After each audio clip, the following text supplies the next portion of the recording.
And we are recording. Go ahead. Cool. So the last time that we played, you guys made your way to Hopsford, the town in the Borderlands. Met up with Tobias, talked to him a little bit about the fires, the trenchers, got some more info on those. When one of these fires came to Hopsford, you did battle with a wildfire weird, eventually using water, transforming it into a steam weird, but defeating it nonetheless.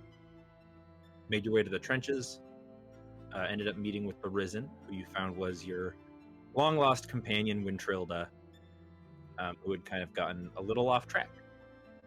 Her heart was in the right place, but her methods were pretty barbaric, and you guys managed to, through some pretty lucky persuasion checks, avoid combat with her.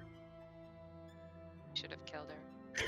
I was about to say, lost friend to some, arch nemesis to others. You guys spread the rumor with Tobias, since no one actually knew what Winnie looked like, that Winnie actually defeated the Risen, and now she's a hero through the Borderlands. And she's been sending out her stash of magic items to various cities in the Borderlands, trying to create some type of Borderlands council or unified system. You guys made your way down to the Howler tunnels, where you did battle with your old rival Taraj, finally defeating him, avenging Carganto, and Booth had a very beautiful funeral service for him, where she grew an underground garden in his honor. Jarsali as well, using her Truth-Seek ability to transport through time, space, memories, however that works, and actually observing Carganto's final moments herself. And I took one of Taraj's teeth. It's true. You did do that. Hey, we could true res him with the tooth. The tooth shall set you free.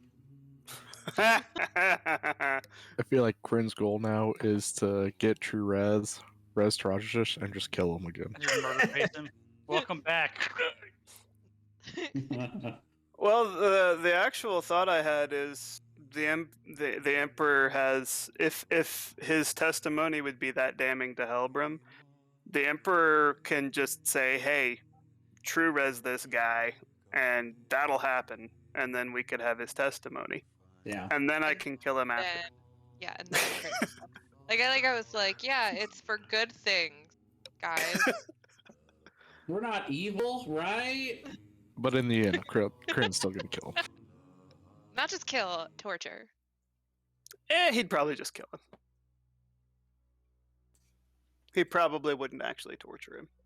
Maybe psychologically. Emotionally, mentally, maybe a little physically. Kryn would probably just look to let Taraj know, like, look, you ain't shit. You've never been shit, and now you're gonna die. Again. Again. This better be worth it. This is really expensive. Hey, if Kryn's not fronting the bill, he doesn't care. Kryn looks at Decorin. Because the bank is here, yeah. Well, I was the one that put us in this situation. And now, as our time in the Borderlands comes to an end, we have plans to return to Essere. Yeah, we had spent a couple of days there. Yes, after we had talked to Winnie. You guys were right? spending 2 days like working out the logistics of how to reunite the Borderlands and how Winnie can reach out and spreading those kind of good rumors about her and things like that. So there was definitely a little bit of kind of relaxation time. Okay, well, the first couple of days that probably would have been helpful, but as I saw Winnie and the Emperor kind of, getting more comfortable and kind of working it out more amongst themselves without my help, I would have, on the last day before we planned to go to the Elflands, I would have spent the day alone in my room, and you guys would have noticed at some point in the afternoon or evening that you just hadn't seen me all day.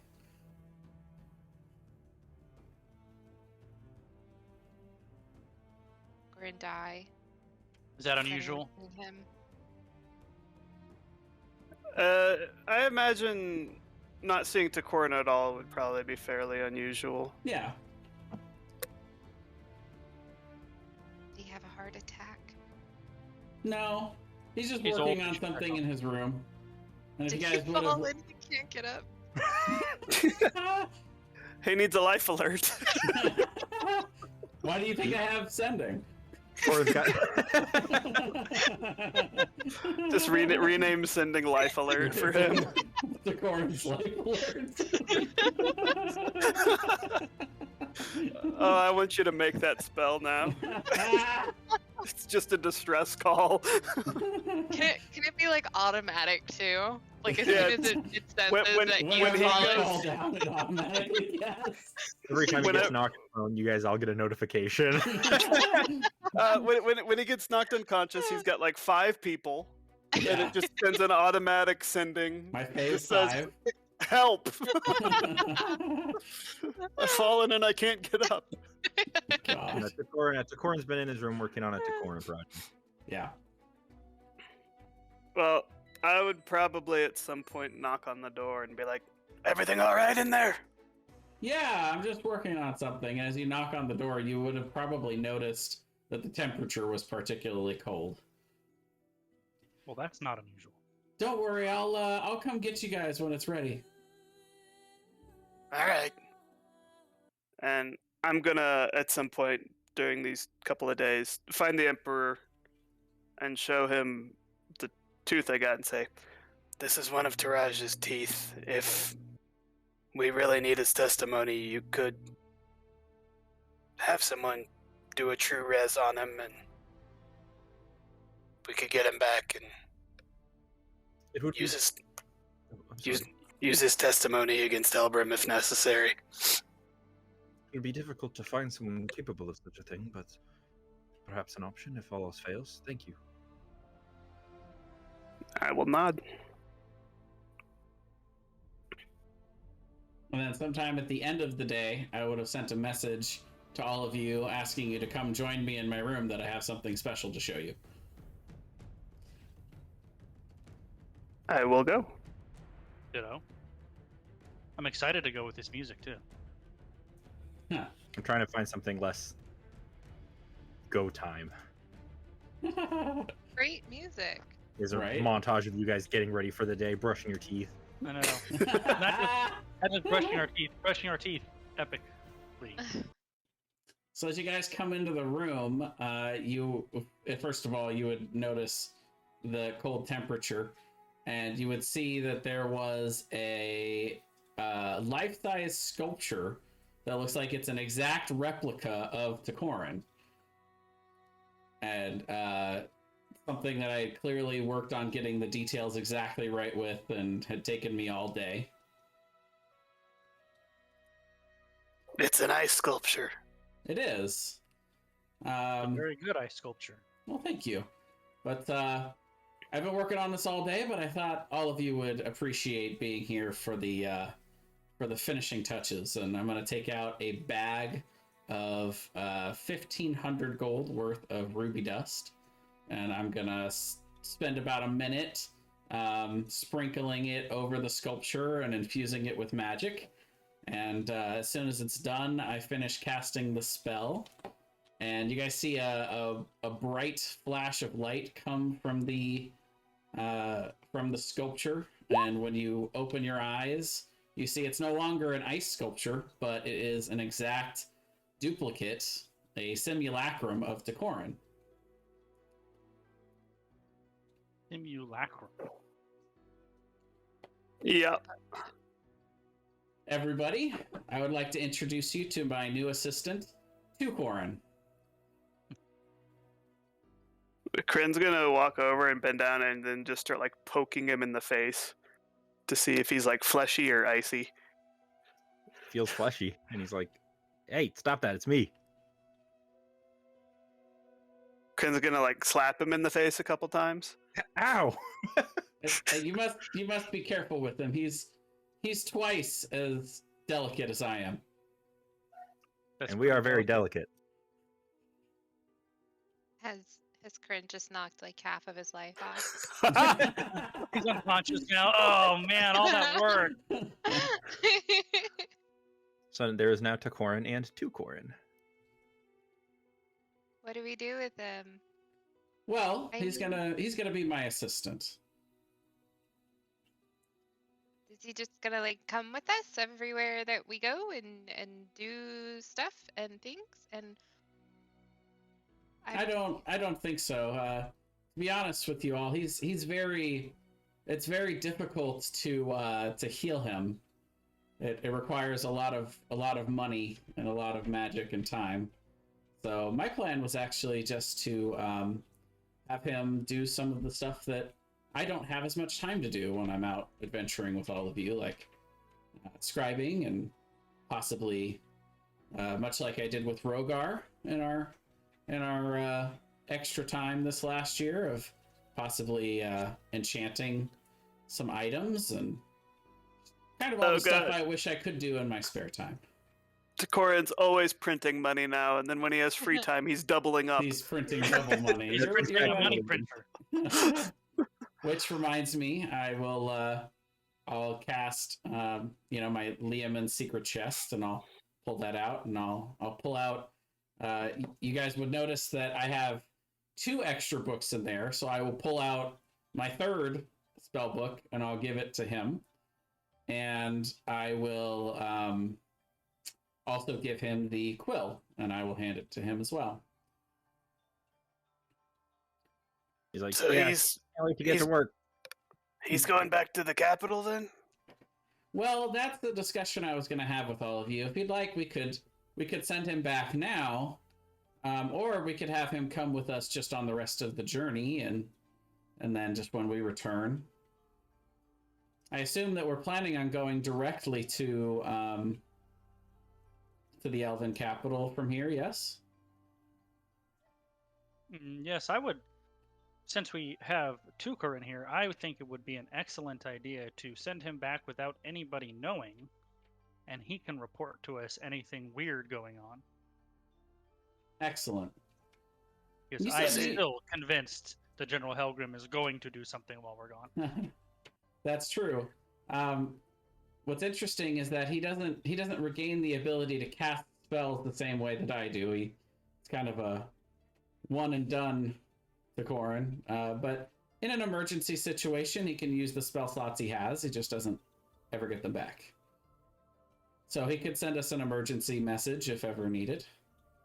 Good to know. So no news is good news, or he's dead. That's true too. It's again very flimsy, but I have a plan for that I've been working on. Soon I'll have that all shored up. But you said you had the ability to teleport, correct? Indeed. Would you be willing to teleport him back into the Wizard Tower or into the Wayward Tower? I would indeed. Just let me know on a day we don't have anywhere else to teleport. Well, perhaps today, since we're going Sure. tomorrow. I will. I'll send a message to whoever's our head attendant at the Wayward Tower.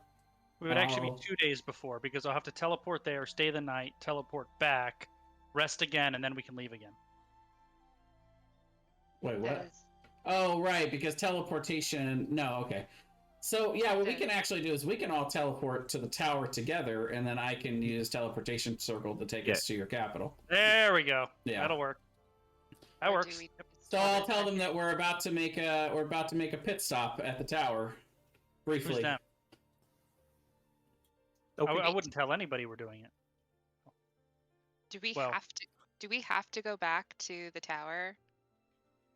Or can we just transport straight there? So they're sending Tukorin to the tower. Yeah, we're just transporting him there. Well, actually, let me see something real quick. So someone has transport via plants. That's true. We could just If you could do it. yeah, you could Yeah. send Takorin to the closest tree. The one Yep. that's in the tower that the I tower? have grown. Beautiful. Great, Bruce really wants to get some use of that at some point. She's like, I have already. do it. I'm just saying, like, if this is a whole big thing that we have to go here and back and otherwhere just so that we can send one person to the tower, I have a much easier way to do it. I love it. But the only tree around here is down below, right? In the Because Yeah, trees don't grow down here usually, but we had trees that we grew down. Yeah, you could go down to the Carganto garden if you want. That's good. I meant to make a pit stop there before we left anyway. Okay. There was originally good. something I wanted to contribute to the proceedings, but once Lady Gersali had had that bit of an episode reviewing what had transpired, I kind of forgot. But as soon as we get down there, I'd pull out another spell that I haven't used yet, and I would cast Programmed Illusion.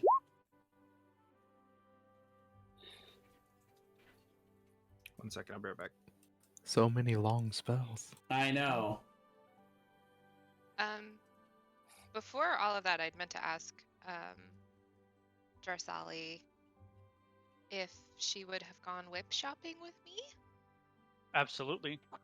Whip? I actually think I have an extra whip, if you would like it. Is it pretty? It's functional. Pretty utilitarian. It's pretty utilitarian, right? I feel like that's very like in character for Jarsali to be like, "What do you mean by pretty? It is a whip." I'm back. It's not meant to be pretty. It's meant to whip things. So yeah, I'll go ahead and once we're down there, I'll cast Programmed Illusion, which allows me to put up a up to 30-foot illusion that can actually go on replay. It plays for 5 minutes and then can, anytime somebody walks in, it would then not be able to go for another 10 minutes. But then anyone walking into the arena would trigger it to repeat. And basically, it's just a big. I'm just going to make a big projection of. It's almost like a highlight reel of Carganto's greatest moments, as I remember them. So it's just basically him eating a bugbear pie repeatedly. Well, there's that, and then there's a moment where you see him just absolutely, bring his fist down and destroy a goblin, and then continue to huck it at this large, giant, Ogre. Yeah, ogre. Yeah, and you can see him going to battle with this big rat ogre down in this damp, dark place, and him, holding up this big gate as he looks back as this giant boulder crag is running around causing mayhem, and just all these other moments, and just for 5 minutes, I imagine I and everyone else would be transfixed, and then when it goes, it just kind of dissipates. Beautiful. Do you have it playing some song in the background? Yeah, it does project sound. I wouldn't say that it has music per se, but it's I just want it to be like Carganto, like humming, just like his own battle music. I like it. Carganto humming, he's a maniac. I do deliberately leave out the end, though. I don't put that in the Not exactly image. a highlight. No. Cut that part out. Yeah. Maybe it ends with like a group shot of the party with Yeah. Carganto in the middle. Yeah. The Wayward Five before they were the Wayward Five. The Wayward 5? Question mark. 6, I guess. Yeah. Well, you guys finish this up, and then we're sending 2 corn back through plants, right? Yep. To the tree within the tower, but I'll message them to let them know that, first of all, what he is, and then where that he's coming. Should we decided that we wanted to message them that you're coming then? Well, I think them being the people who already live there, like, Right. who Where is I'm gonna that? message Gotcha. Like the, Fabi or Fennin and the and main then- attendant in the tower. Yeah. And then also keep his presence on the QT, I would say. Yeah. You might tell Nadali if you were going to tell anyone else, but she'd be the only one. Well, yeah, I'm not going to make his existence a secret. It's just also, he's not there to be the Lord of Coin. He's not me, yeah. I don't know. I think it should be like a twin where you don't know that they're twins. So I And just, just Takoran is omnipresent. there you go. Like he looks exactly like you, right? Yeah.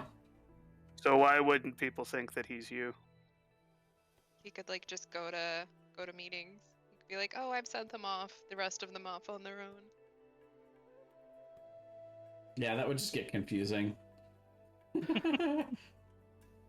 Just wondering, it doesn't say anywhere in the spell, but do you know if it's been destroyed? I don't think so. Unless okay. it states that you know that it's been destroyed, then you don't know. Yeah, it's until dispelled Or until it hits 0 hit points. or until I create a new one. But like, if there's like any kind of failure point, it'll tell you. Like with Zone of Truth, you know if they If they pass. if they pass their save, you know that. So you know this guy could be lying to me. Maybe he is. Maybe he's not. But And then I guess we would teleport to the High Elven colonies, right? Yeah, if we get there and we're ready to go. you guys have a teleportation circle in the capital city of. I'm gonna pronounce this wrong. Somebody save me. Somebody means Brian. Lavanora. Lavanora. And that's true. I could use my chalks and do that if you'd like. If you would like me to, I will. However, if it's some place that you're very familiar with, you can just teleport us also directly just there. teleport us right there. Yeah. I would make sure that they knew we were coming and when we were coming, and that we arrived when we said we would, so they could have. They would ask if you would like a reception party or if you just want to come in subtly. I think a reception party would be appropriate. All right.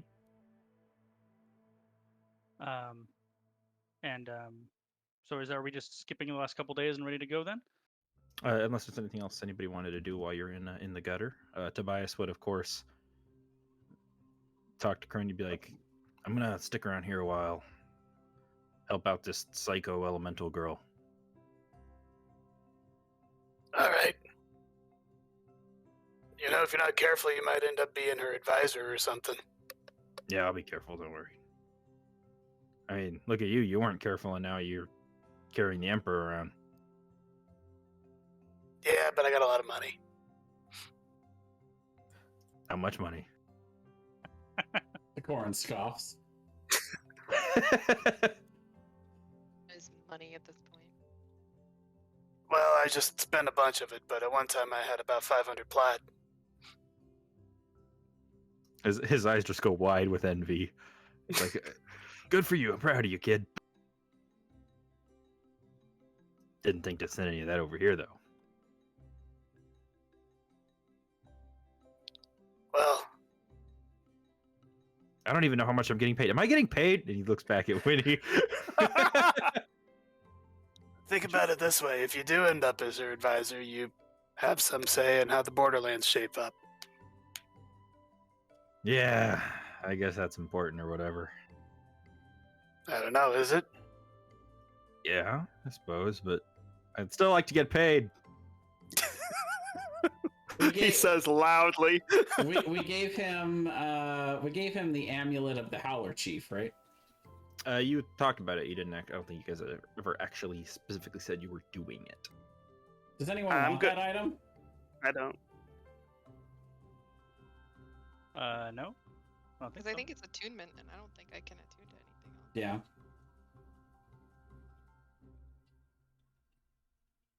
Well, then he would take it and be like, "Huh, it's not really my style, but I'll hang on to it." And I'll I'll pull out a small bag and my bank coin, and I'll shake about 100 gold into it and give it to him. Have the I small lo- token of Tokarin's appreciation. Kind of gives you this look of recognition and goes, I always knew I liked something about you.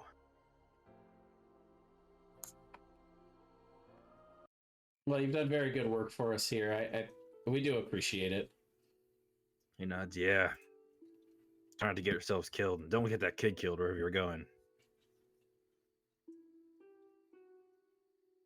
I think you'd be surprised how resourceful he can be.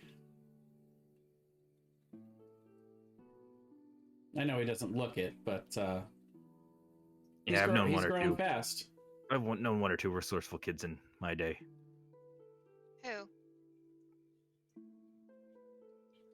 Don't make me say it out loud. Yeah, take care. Kind of walks over to Crane, gives you like a weird, awkward, like half hug, and then turns and walks away quickly. Hey, you owe me baby pictures. I don't have any. I'll hold you to it.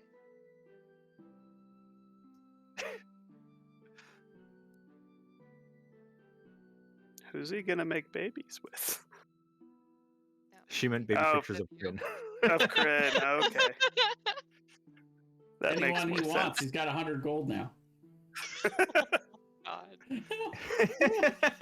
I could get 100 gold prostitute or 101 gold prostitutes.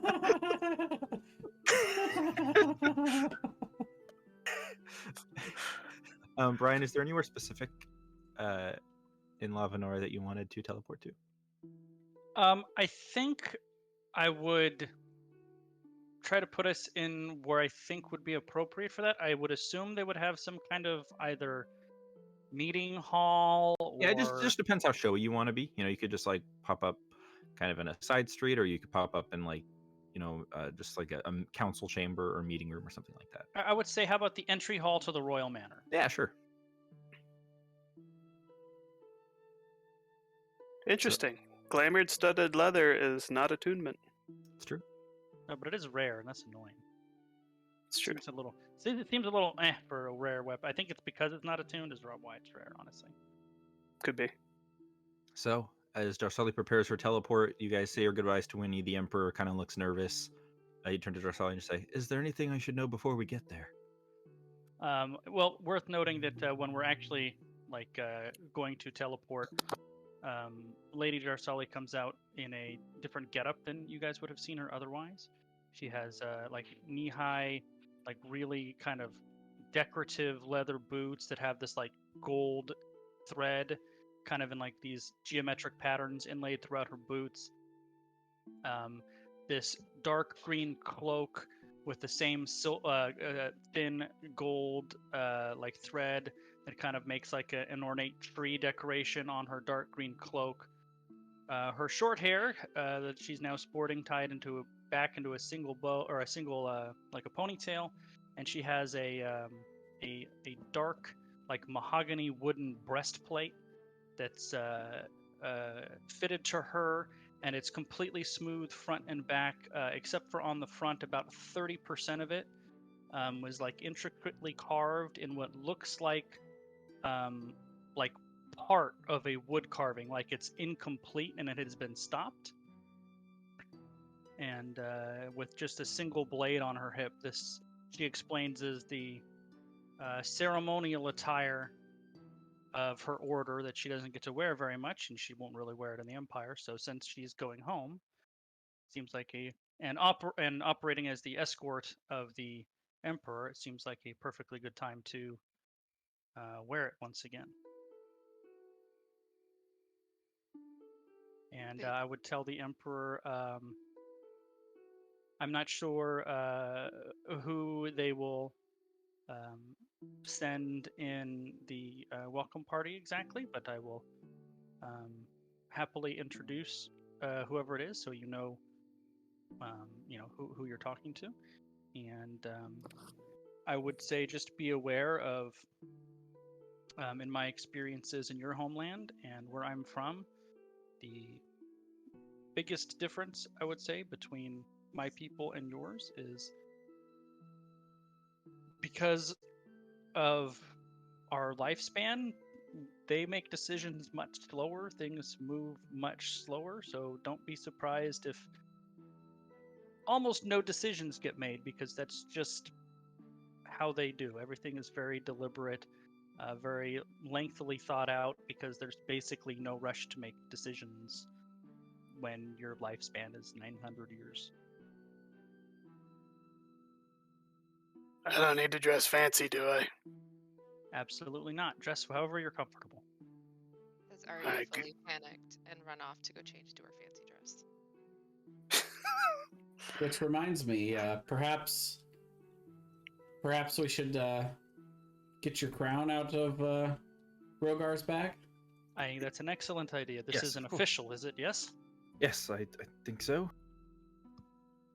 And We he should put, probably put you in some nicer clothes too. I didn't bring nicer clothes. You told me not to. Right. Well, we can't buy them here. Whatever. We can prestidigitate. His eyes are like up- terrified now. Don't worry, I'm always prepared. You I can will wear cast. my I dress. will. Well, before we leave, I'll cast seeming on any. I will discuss whether or not anyone wants to look different, and I'll cast seeming to make us look exactly the way we want to. We can get you clothes once we're in the capital. Yes, I'm sure His Highness will be happy to provide you with any kind of more, whatever kind of clothing you would like to have. I'm sure he'd be happy to provide you with.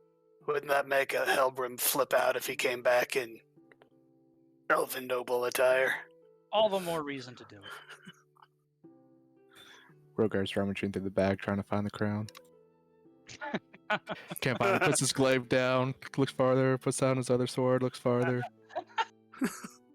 He's like halfway into the bag of holding. He's gotta like come up for air. He's like, there's no air in the bag of holding. King starts to panic a little bit. He's like, do you need assistance? I'll shake my Somebody head help him. no. And then I'll pull out a potion. I'll put it in my pocket, then I'll just reach in and grab a crown, hand it over to Elwyn. Oh, thank you. Like I was looking for the potion the entire time. And he puts it on, and he already looks more confident, more comfortable. Just having it on, he kind of has a little bit more of a glow about him, and he kind of perks up a little bit. And when I cast seeming, he'll have the noble attire that I would remember first seeing him the first time we would have seen him in the throne room when we first came in after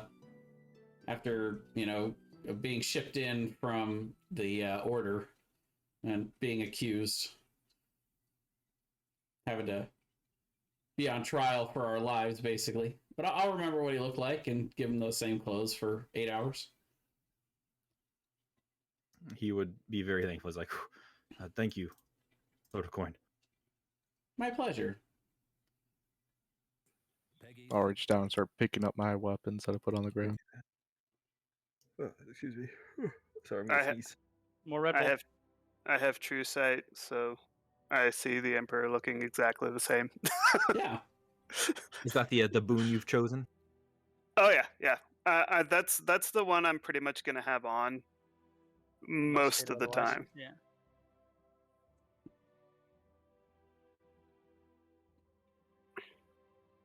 Though the maximum hit point increase by 30 plus character levels pretty fucking nuts. Indeed. 20th level, that'll be 50 hit points. It's a nice chunk of hit points. Mm-hmm. Especially for someone, Boots, I can finally have more hit points than you. No, I can. no. Never has mind, for- it has Easy. for- Never has been mind, foreboding. Thomas. Never mind, Thomas. I'm picking resilience so that I have. What would that be? 43 more hit points. No. How dare you be more beefy than Boots? Boots is Never the mind. beefiest. She's Never the tank. mind. I'll go back to the true sight so that I have the starry eyes. She's boof. Do we use the teleportation then, Jarsali? If we're ready, yeah, then I would, at the time that we told them we would be arriving, I would teleport us all into the entry hall of the Royal Manor.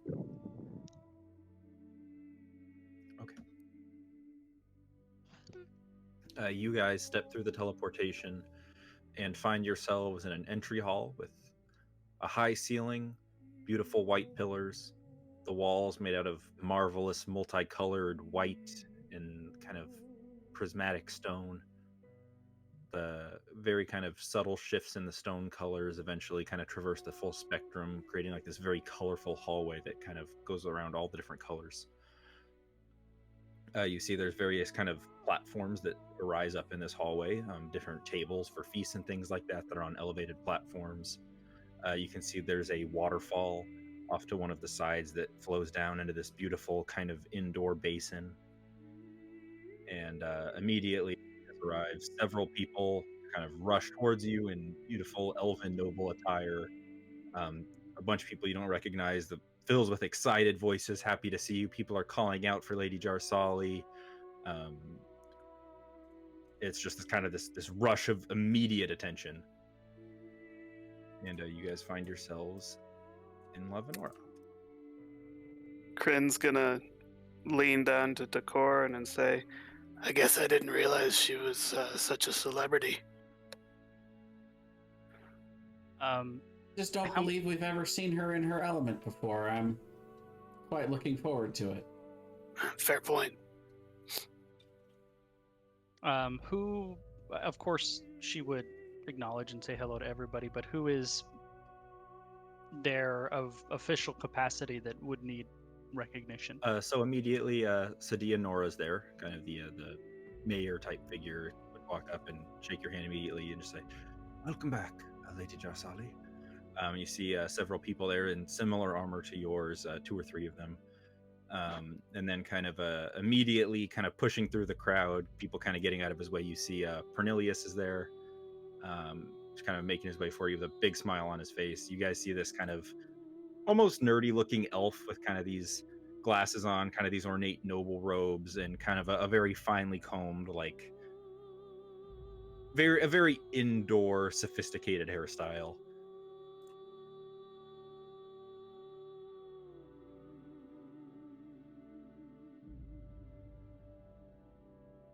he's even got a light scruffy beard. And you kind of push through the crowd, and everyone would kind of defer to him getting out of his way.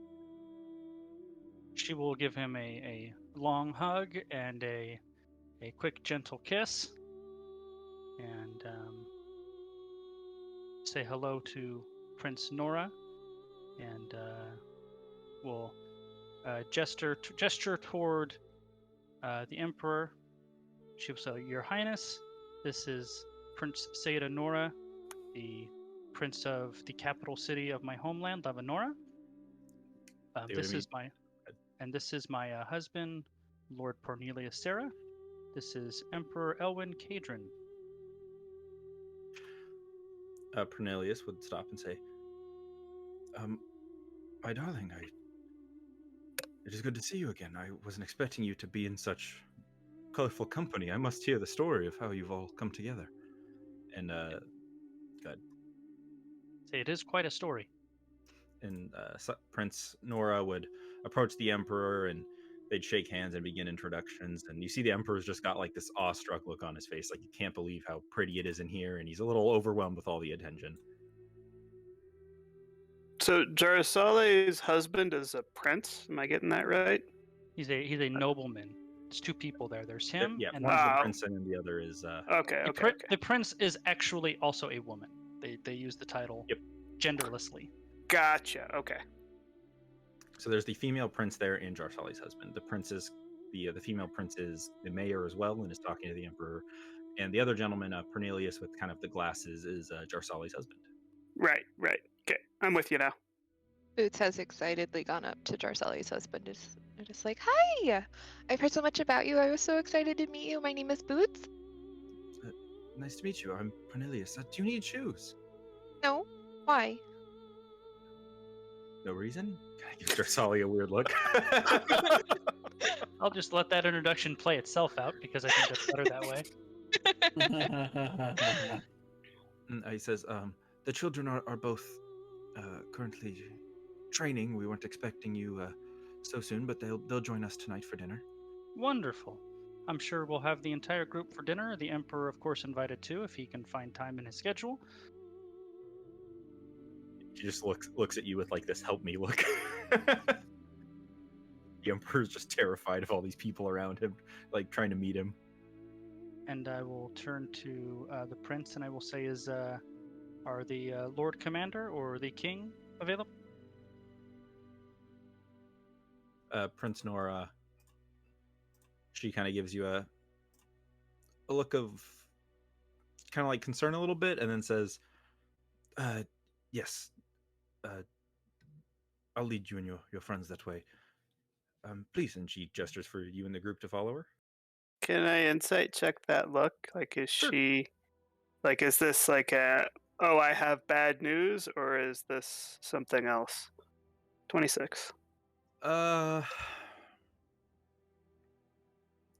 Somewhat of like a I have bad news thing, and somewhat of a like we need your help type thing. Like, okay, it's good that you're here now. Is kind of the Okay. impression that you get. So, like a bit of relief almost, but also like shit's not great. Okay. So you guys, Cornelius, there's so many names that I'm gonna mess up. I know. I actually copy pasted them all, so I have them in front of me too, because there were a lot. So Prince Nora, the mayor figure, would lead you guys down a hall, kind of away from everyone else. The Emperor has to stay. You guys have to wait like another 10 minutes, as the Emperor is just like trying to get down the line of like hands to shake. But eventually they've met everyone, and he says that he'll be back for dinner, and you guys make your way through the palace or the royal manor. Now, Jarsali, you recognize that you are headed towards kind of the king's chambers. And as you guys are passing through, you hear a voice call out, "So you're finally back!" And you turn to see Khuros Nerel kind of leaned up against a wall, his arms crossed, not even really looking at you. I'll smile, walk over, give him the formal greeting, Lord Commander, and then give him a friendly hug. He reciprocates, but kind of as he's kind of hugging you and giving you introduction, you can tell he's like sizing up the whole party. He's like looking them up and down, trying to like measure them, kind of see what they're all about. I'm doing the same to him. Make an insight check. All right. 18. This guy immediately strikes you as different from everyone else here. He's on the level with you guys. Not sure if he's a little better than you guys, a little lower, but he's on par with your guys' capabilities, at least. It's immediately apparent that he carries himself with kind of confidence and grace, but also in the same way that Jarsali does, with kind of this air of danger around him.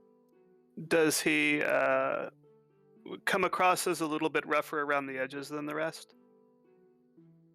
Maybe not rough around the edges, just less light, if that makes sense. He's a little more just grounded. He's also probably a little older, so he's probably been doing the traditions a little longer, that he kind of rushes through them a little bit now. He's like, yes. I will take his arm and walk him over, and I will give him the formal introduction. Emperor Elwyn Kadrin, this is Crown Prince Khuros Nerel, Lord Commander and High Guardian of SRA. He is also my mentor and a good friend, and then I will make the introductions to everybody else as well. You introduce himself to everyone, say, "Your Grace, it's good to have you here. I trust that this will be beneficial to both our nations." They kind of shake hands, looks everyone else up and down, and says, "You seem formidable enough." I'm glad that you Enough. haven't fallen yourself into company unbecoming to you, Jarsali. I'm glad to see that you've been keeping up with folks that can challenge you a little bit.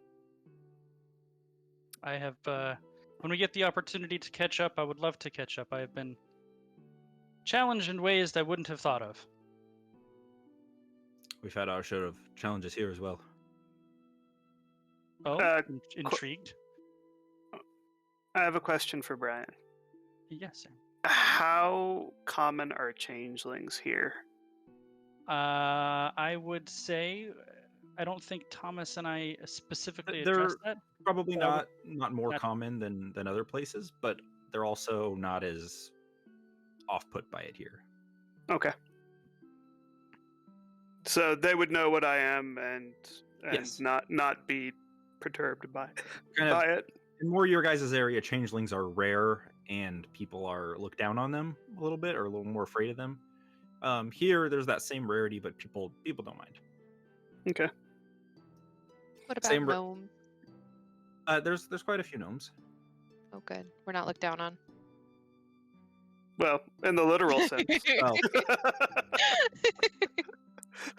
Thank you. Pernelius is chatting with Boots, mostly Boots chatting at him about how great Jarsali is, and he's just kind of politely nodding and looking at Jarsali like help me, and looking at Boots and looking at Jarsali like help me.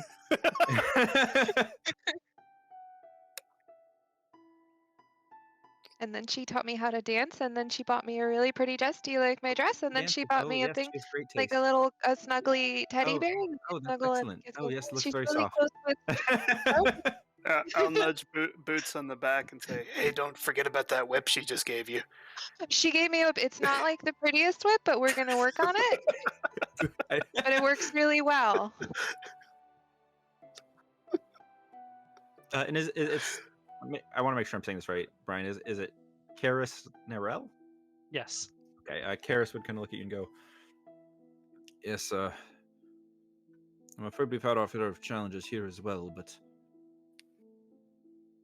perhaps not one to discuss so soon. I'd hate to bring the mood down, but at some point we should discuss something more privately. I don't know. Of course. I don't know your relationship with your friends, but and what politics are to be shared widely and what should be kept as a private family matter." Well, these my friends, they are pretty much like family. We can anything you're comfortable sharing in front of me, I'm comfortable sharing in front of them. But if it's not pressing, perhaps we can wait till the morning. Come then, walk with me. I will walk with him. As you're walking, he says, "Truth be told, all is not well with the crown. Oh, worried? Yes, his age is beginning to show, and his mind isn't as clear as it once was. Although he's still in good health, I fear that he may not have many summers left." Well, we're concerned this might be coming. It's hard to say when these things happen, though. Unfortunately, his deterioration is rapid. I'm sorry to say it. And he kind of looks around nervously, kind of looks over all of you once again, kind of looks at you like, "You sure I could say this in front of everybody?" Yeah, I'll nod. Someone's making a power play. Are you sure? It's been so peaceful for so long. He nods. Nobody knows yet. One of the elders was assassinated in the grove. 2 princes are missing.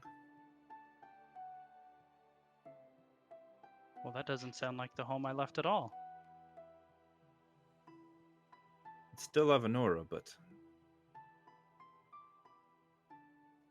as you know, the vacuum of power that sits upon one's death is always dangerous. That's why we have the Crown Prince process, to subvert that vacuum. But someone's making a play for it, and we don't know who. How long ago? The assassination and the kidnappings. The disappearances, one was 30 days ago, the other just a few. The elder was found dead not but 10 days ago in the grove. We haven't told the public yet. We're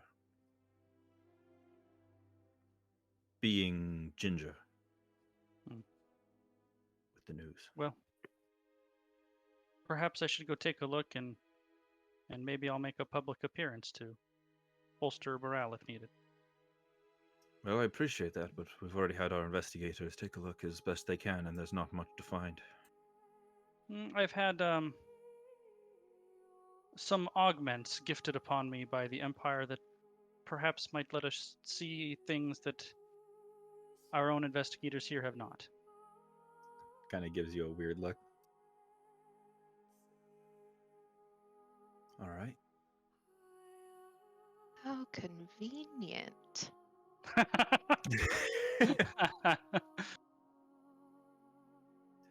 You guys continue forwards, and the prince, whose name I have to find again. There's a lot of names that I remember. Nadia? Karis. Oh. Oh no, the other prince. Yes. Seda. Seda kind of leads you guys. You can see this kind of double set of fine ornate doors with various kind of elven carvings in them that seem to tell some kind of story. And she says, he's inside. We'll give you some privacy. Dinner's in an hour or so, so when you're finished speaking with the king, just make your way back to the hall. And she would leave.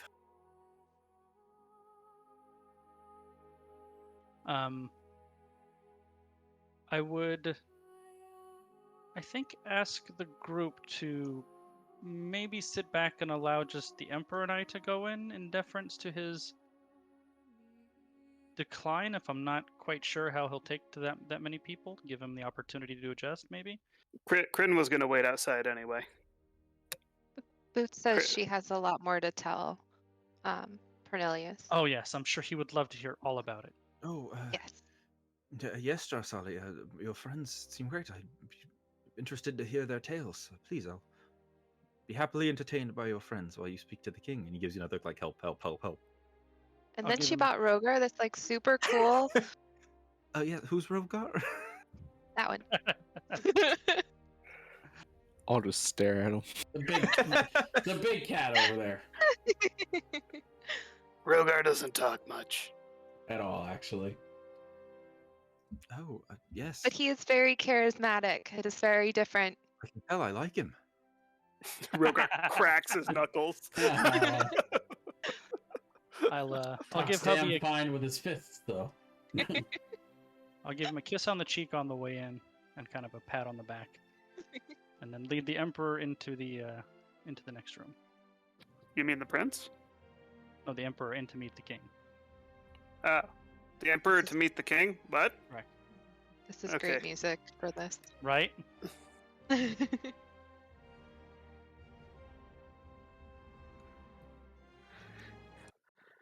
You go ahead and make your way in. You see a very beautiful elven room. A small waterfall cascades off to the side. Several candles and scented burnings are along various fine bookshelves that are finely organized. You see, sitting in a bed, long gray hair, same kind of golden eyes, still in his kingly garb. You see King Kelwaran, Birch Shadow. He sits up as you approach and says, Jarsali, it is good to see you again. And he gives a very formal bow as best he can in his bed and moves to stand up. Looks a little labored, and he kind of pulls himself from the bed, walks over, gives you a hug. I'll bow and give him a gentle hug back. Does he look physically diminished from when I last saw him too? Or Make a medicine check. I figure I've probably been gone a couple years, but Yeah, 3 years is not a long time for an elf. yeah, in Elven time, that's not too long. Yeah, he doesn't look great. For elves, kind of the late life stages are very fast. Because they live so long, they don't kind of have the slow wither away age, gray, and wrinkle that humans have. Once they start reaching their elder years, they just kind of deteriorate very quickly. Their deaths come a lot slower, a lot faster than kind of the slow aging process humans have. They kind of live most of their life in their prime, and then the end is very kind of brutal and brief. I will, after saying hello, of course, I will introduce the Emperor to the king, and I'll try to remain stoic and professional if possible, but she would probably be very disturbed by this development. Emperor, it is great to meet you. I am Ilwarin Birdshadow. Jarsali has told me great things of you and your empire. I trust that it's been quite the adventure for her. He nods and says, "Yes, Your Highness. The pleasure's mine. This place is beautiful." And he's still just looking around like awestruck. And they talk a little bit about kind of the formalities of, how was your journey, things like that. The Emperor says, "Yes, I've learned a lot from Lady Jarsali. She's truly been a powerful ally and a real friend to the Empire and to your people as well." And the king looks very proud, looks at Jarsali and says, "Yes, we've always known that Jarsali was special.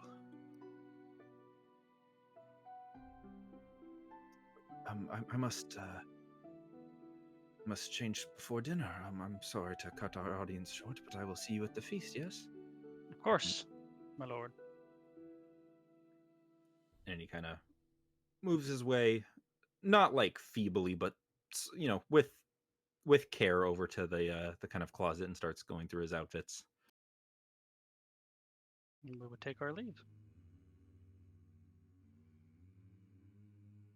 Make your way out and see Boots talking to your husband, who's still just trying to keep up. She doesn't like explain who people are in her stories. She just expects him to know. So she's just like, "Nadali was there." And then and he's like, "Oh, who? Oh." She's the best. And Jarsali would probably definitely look sad and a little concerned upon leaving that room.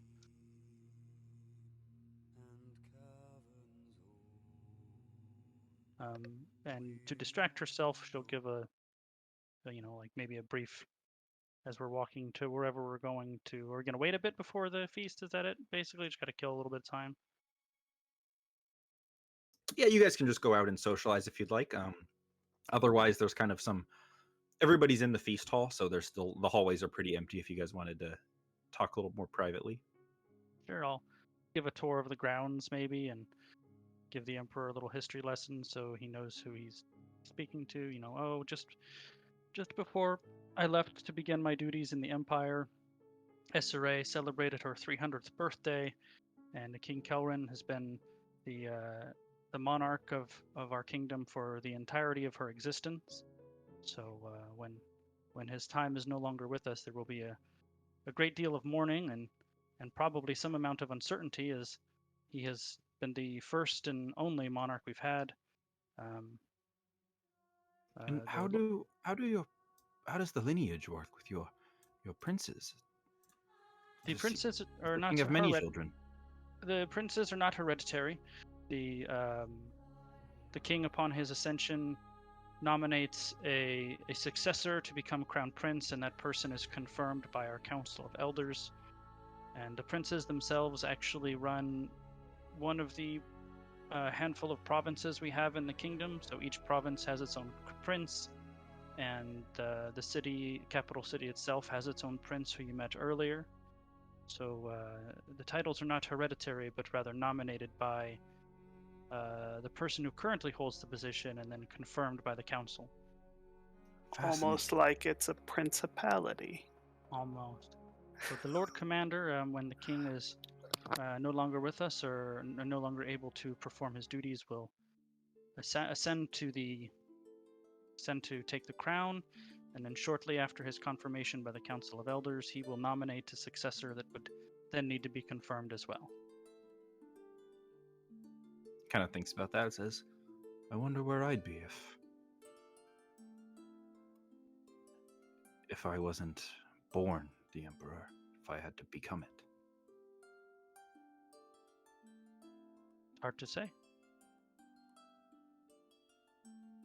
thinks about that for a while. And she'll, go through the grounds. This is such and such art by so and so, and this was built whenever, and As kind of the tour. as you're kind of walking through, your husband would kind of point out, like, "Oh, darling, remember there when we had that dinner with the prince from the other city?"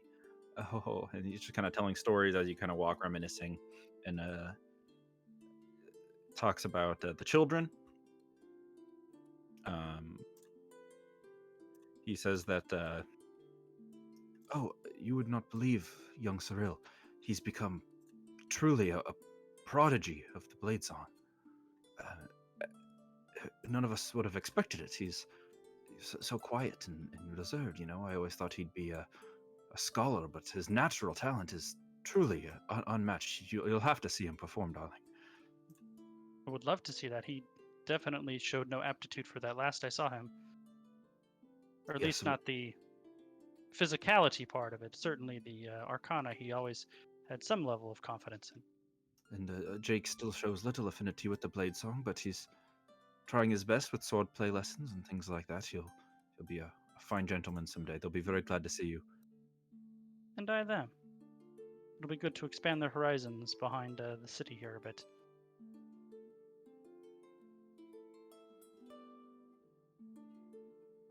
And then I guess we would just go to dinner, yeah? Yeah, you guys are kind of given your own table at dinner. The tables are actually like set up on these small stages, so they're not all together. Each one's kind of has its own little private stage area. So you guys are given your own banquet table. Your husband would sit there with you.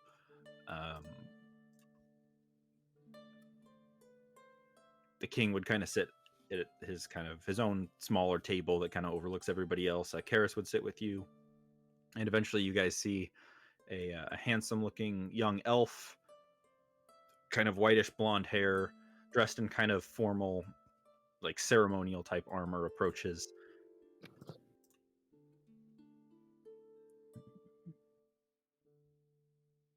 And he would walk up and give Jarsali a hug. That guy's the person who's trying to usurp power. Well, I in that bet. case, And he says, "Mother, it's Kryn great to shoots see him. Yeah. Go with your instincts. That's what I always say. you." It's great to see you, Mother. I'll give him a big Oh wait, hug, and then that's her hold, son. hold him at arm's length and give him the up down, that the moms tend to do. And then I will- Sorry, I shot your kid. Look at him, he's evil. Come on, it's an honest mistake. Look at him.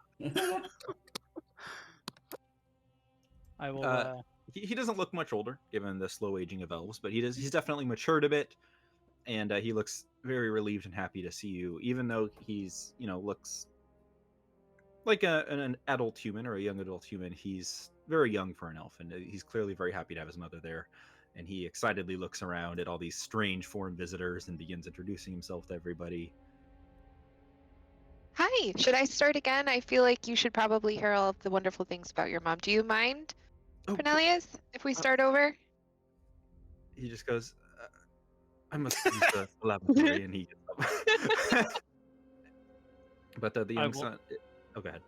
I was gonna say I was going to, make a point to say something to the effect, this is my oldest, and he's coming close to his age of maturity. Only 19 more years until we get to celebrate his ascent to adulthood. Have you considered how you want to celebrate that? He talks about wanting to take like a small learning trip. That he's going with your father. They've been talking about it. They're going to go on a trip to some different landmarks around Esray that he's wanted to see. But he's a lot less interested in talking about himself as much as you might want to be like, catch up with your son. He's just all these strange foreign visitors that are here. He wants to learn all about. And I'll start reminiscing about his 81st name day. That The his father Emperor's told me eyes are about. just like 81st. And then I'll let Boots regale him with some of the stories of our adventures. She starts from the beginning.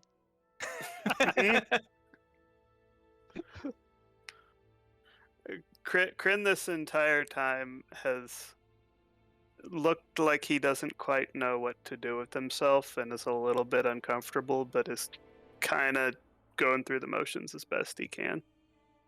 He would kind of look over all of you and he'd stop and say, "Ah, you must be the changeling musketeer I've heard about. Truly, I wish I was blessed with your gifts. It's an honor to meet you, of course. And you, Lord of Coin. I've heard tales of your wisdom and your fantastic decision-making. I thank you so much for taking care of my mother and keeping her out of harm's way during her time in the Empire." I Just will, curious. Absolute pleasure. Where have you heard this? Well, I talk about you all frequently behind your backs to my family, you see. She does, it's true. And actually, Look. Jake, if you want to thank anybody for taking particularly good care of me, I'll nod toward Boots. Thank you. You're welcome. She's been a very good person and a pleasure. And she's taken care of me a lot too. She's wonderful. I love your mother. She's the best. She did get one thing wrong, though. This isn't a musket, this is a rifle. You see here? And he'll like finally talking about something he's confident about. Gave you an end to the conversation. I love it. He'll angle the barrel so he can see down it. See those grooves? They spin the bullet. It makes it more accurate. And you don't have to load it from the barrel, And he'll crack it over and show that's a breech loader. He's you just load it from fast. back here. And he's gonna look over to Jarsali and be like, Do you not have guns here? You look over and all the nobles are just like looking at you, like from all the various tables. You I'm just- ignoring them. I don't care. I'm gonna ask Jarsali. Do you not have guns here? Firearms are not the preferred weapon of our people, but we're certainly aware of them. I'm aware of them, but fair he, enough. He kind of chuckles and says, "We usually don't pull them out at dinners." Oh, I just had it leaning against the table.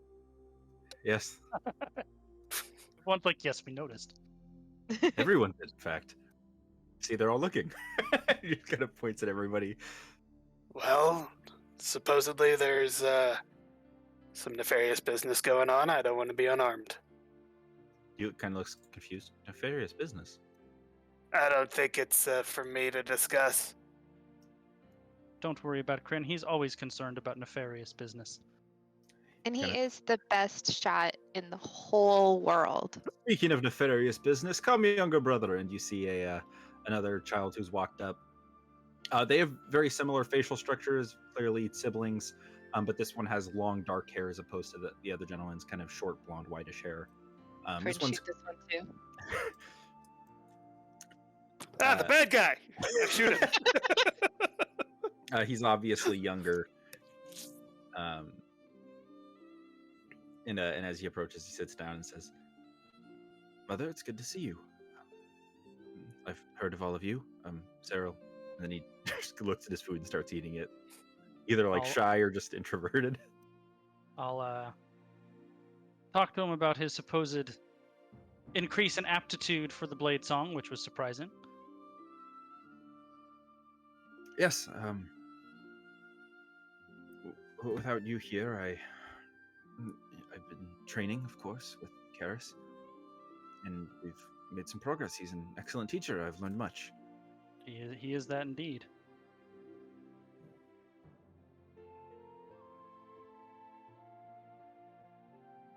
And then if there's, I assume we'll do dancing. We'll dance with people. Make an insight check with advantage, Sally. Ooh, ah. Boots will start back over on her whole story because a new person is here. I'll be right back. Did it do it? It didn't make the noise. And It did.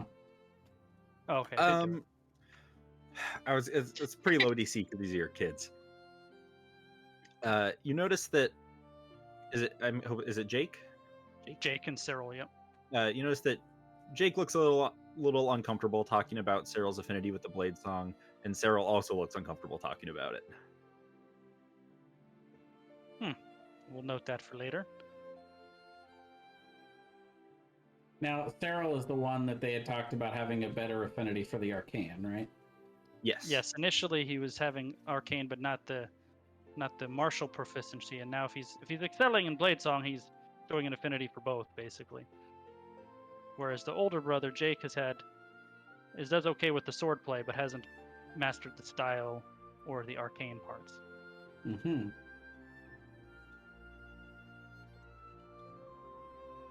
Well, if there was anybody that was going to bring it out of you, it would certainly be Khuros.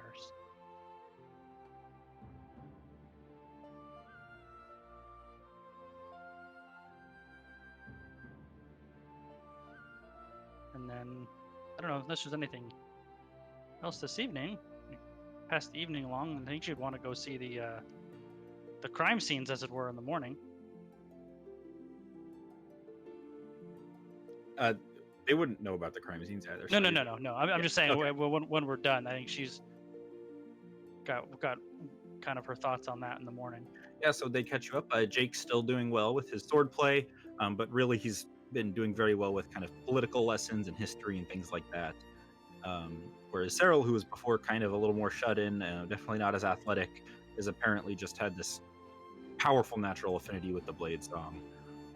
Khuros, who obviously trained you, is like, truly impressive, my lady. You'll have to see it in action.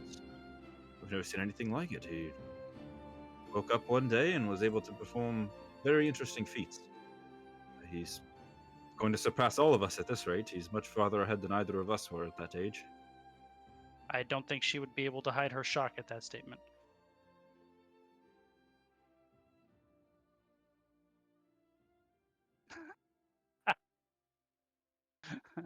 That's good.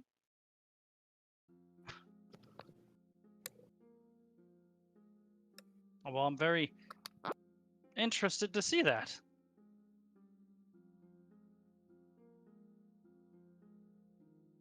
And I will also compliment the Lord Commander, congratulate him on his daughter's recent acceptance into the Order. He'd say, "Oh, yes, she should be here shortly. She's over there at the table. She's conversing with the other members of the Order, trying to get in good, but I'm certain she'll come introduce herself soon."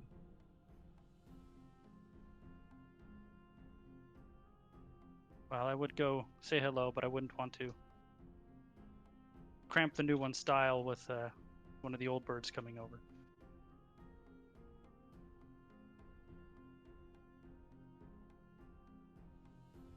Eventually, several princes would come up and introduce themselves.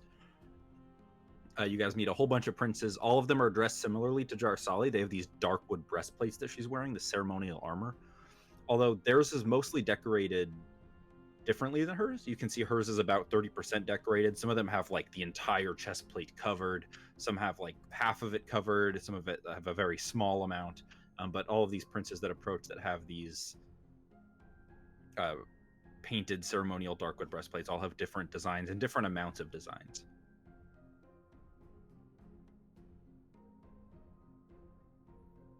So they'd all come up one after a time and introduce themselves to the Emperor and everyone else, say hello to Jarsali, and then politely bow out.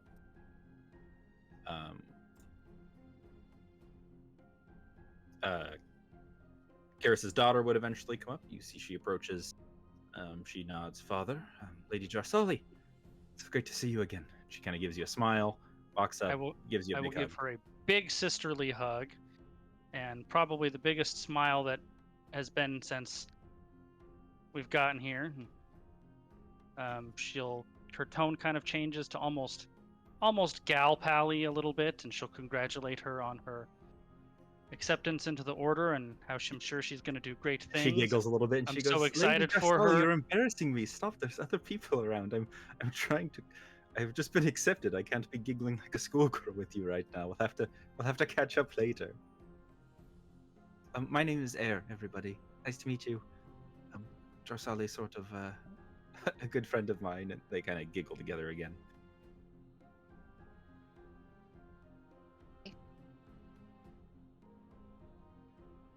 Does Boot start over again? No.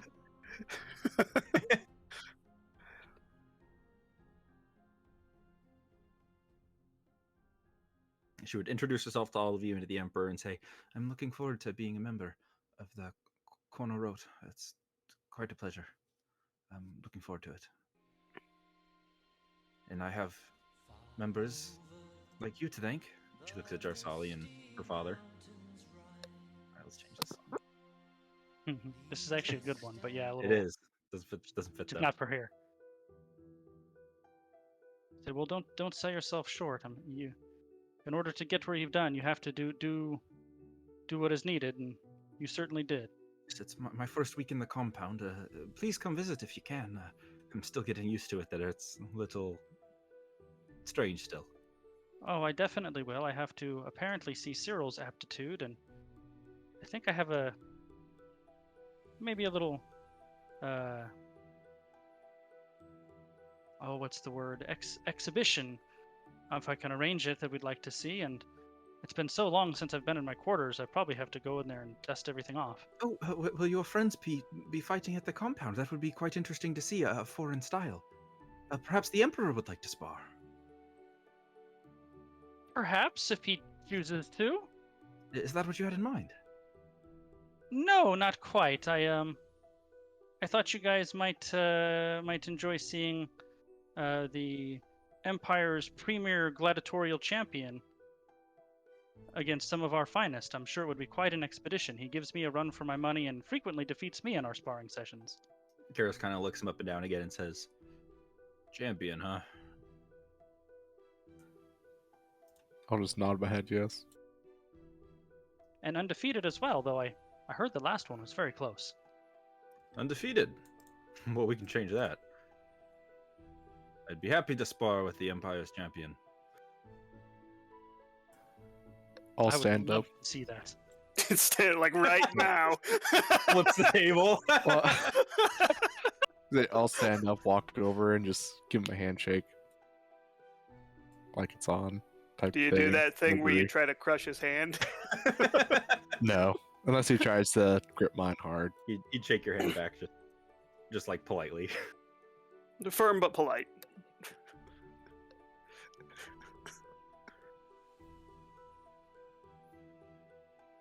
Then I'll go sit back down. We also have been acquiring new books, new knowledge of other lands as well. I've been studying up on foreign lands myself at the library. Perhaps you'd like to visit, Lady Jarsali. There might be some books that will aid you on your travels. A library, you say? Oh, yes, the Arcane Library of the Khuros. I look over to Jarsali and I'm like, well, this is can something be I would have liked if you had mentioned before. Well, it was going to be a surprise, but yes, I was planning on granting you access. I was planning on showing it to you when we visited the compound in the next day or so. Hopefully you can read Sylvan. Sylvan or Elven, yes, would definitely be. You can always surprise him with the Tower of Knowledge. Oh, damn it. Yes, the Tower of Knowledge is quite a sight as well.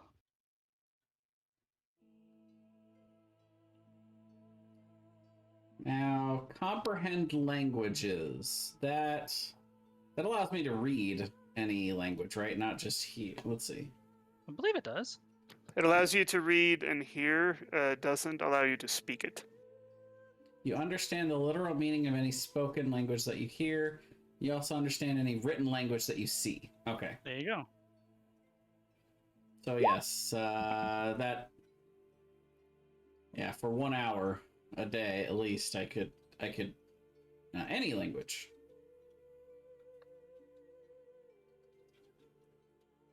If you upcast it, it might last longer. I read Elvish,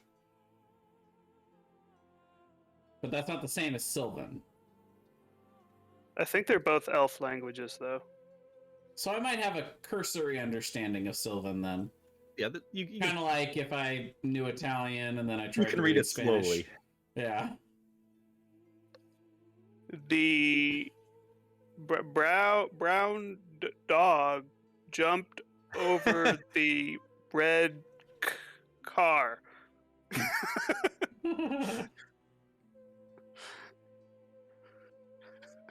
Was the smallest of the dragons? That's a good pull.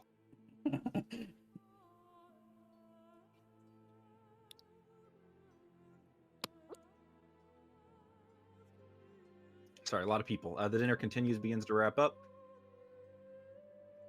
Pernelius would eventually return and start listening to Boots' stories again.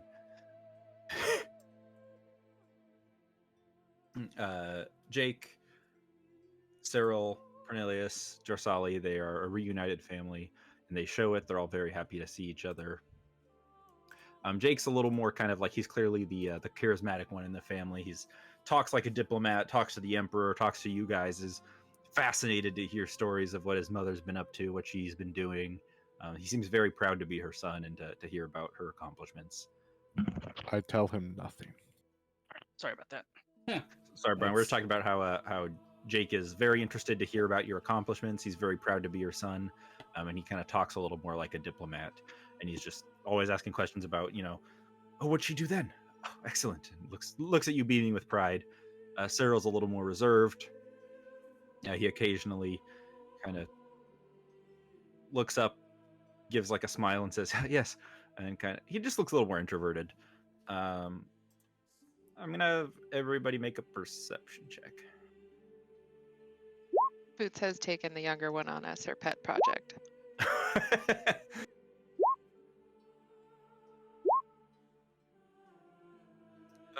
Rogar and Boots, both of you notice that Corinne's like staring at the silent kid most of the time.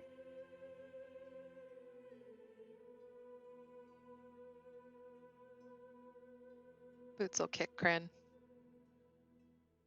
under the table and then just stare at him. Grogu won't do anything because he's silent all the time too. Unrelated to that check, actually, I was going to say at some point, maybe mid-meal, I think Jarsali would ask Kryn to take her like on a walk somewhere outside of the room, maybe just the nearby grounds or something for a few minutes, so it's just the two of them.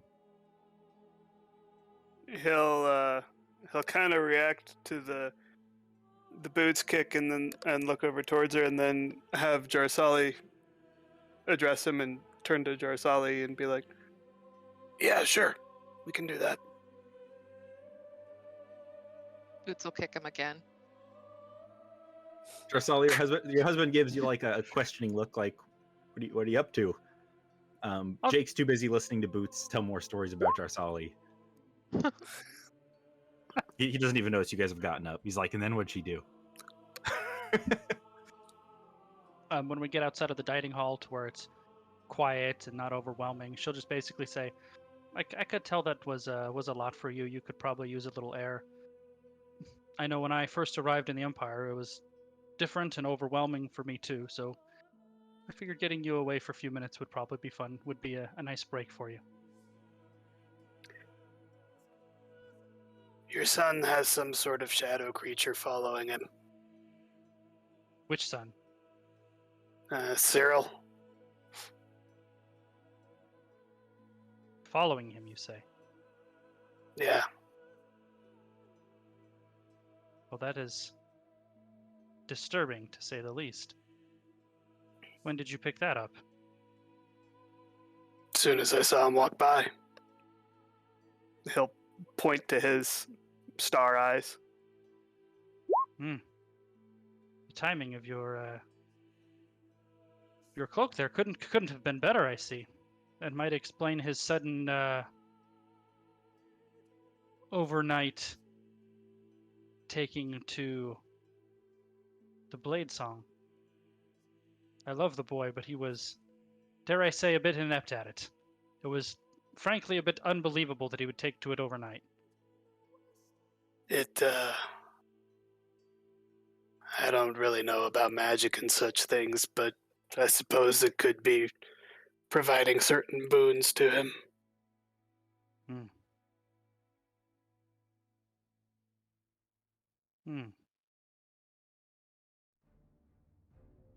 Thank you. I think maybe after the meal we'll have to figure out what we can do about that. Well, if he's going to spar, I could watch and Yes. see. Thomas, when I get back inside, I'd like to really examine Cyril. And would that help that at all?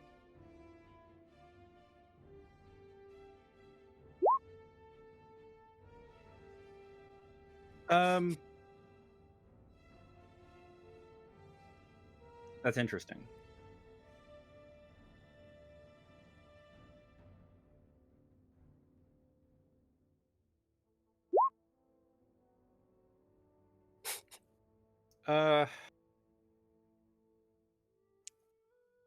I'll send you something for that. I'll think about that for a second. I'll send you something for it in a little bit. And then when we get back inside, I'm actually going to ask Tokarin to take a walk with me as well. Okay. I would.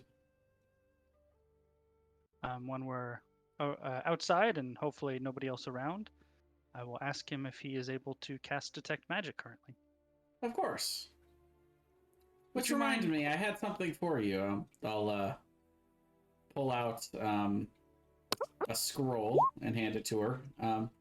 This is something that I had made a while ago and realized I didn't really need 2 of these, so you're welcome to have one. I know you like to use this spell as much as I do. And I'll give you a scroll of counterspell. Oh, well, thank you. Think of it as a homecoming gift. Well, thank you very much. This homecoming is a bit different than I anticipated, to be honest. What exactly magical did you need sussed out? Would you please pay attention to my youngest son? I don't want to taint your interpretation of him, but if you could put the power of Detect Magic upon yourself and watch Cyril, and maybe after dinner see if you have any impressions. Okay, I will ritually cast Detect Magic, and then I'll rejoin the party, and I'll keep an eye out. And then we will join the party. You don't sense any magic on him. Okay. Boots, Jake, by the way, is loving your stories. Boots is quickly becoming Jake's favorite person just because he's telling all the stories about his mom. So Jake is just loving Boots' stories. When you come back to the table, he's already dying. He's like, that's a great story. Mommy really did that. Oh, excellent. Does Boots tell him about the part where Jarsali slept the throats of all those guys before he ran away? No, I don't think she would have told that one. Which one? What did you say? Yeah, wait, which one? When we The were one where you slit all those guys' throats in the alley. yeah. No, Boots would totally tell that one. She'd be like, and then we like, you know, we were trying to like get information, and then some of them were like sort of She's dead, great at and then getting information. what? The first time we met her, she just split all these guys. And then, no, and then she just took care of everybody. She always does. My mom will do whatever it takes for her friends, and I hope to be just like her someday. She was amazing. And the husband kind of pipes in. He says, "You know, there's nothing wrong with a life with a little less bloodshed and a little more reading." And he's like, "Yes, yes, of course, Father." Raiding. Like Ew. sitting down and I will tell him I love. reading. You should speak with Tokarin. I think you guys would have much in common. Oh, of course. And he'll just start rambling on about the book that he's reading right then. Mm-hmm.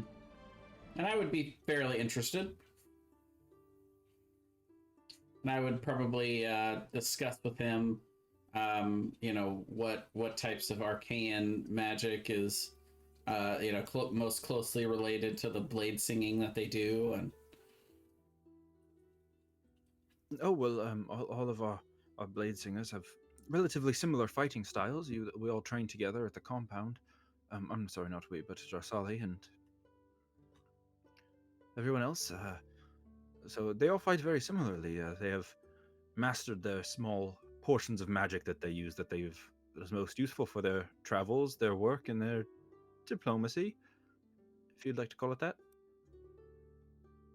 We do like to call it that, dear. Yes, of course. As the dinner... Oh, go ahead. I was going to say, at some point shortly after that, I would suggest Red tell Cyril that he should meet us at the compound tomorrow afternoon, because I would love to see his newfound proficiency with the blade song. Make a persuasion check.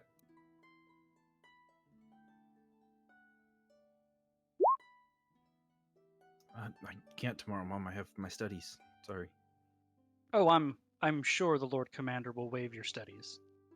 Waved. Yeah, yeah, sounds great, Mom. I'll be there. Excellent. Waved.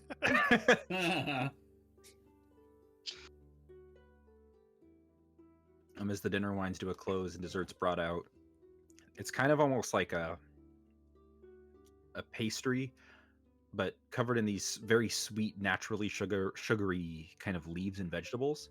So even though it kind of looks like a healthy vegetable meal, it's actually very sugary and kind of almost pastry-like in texture. It's like a big churro cake type thing.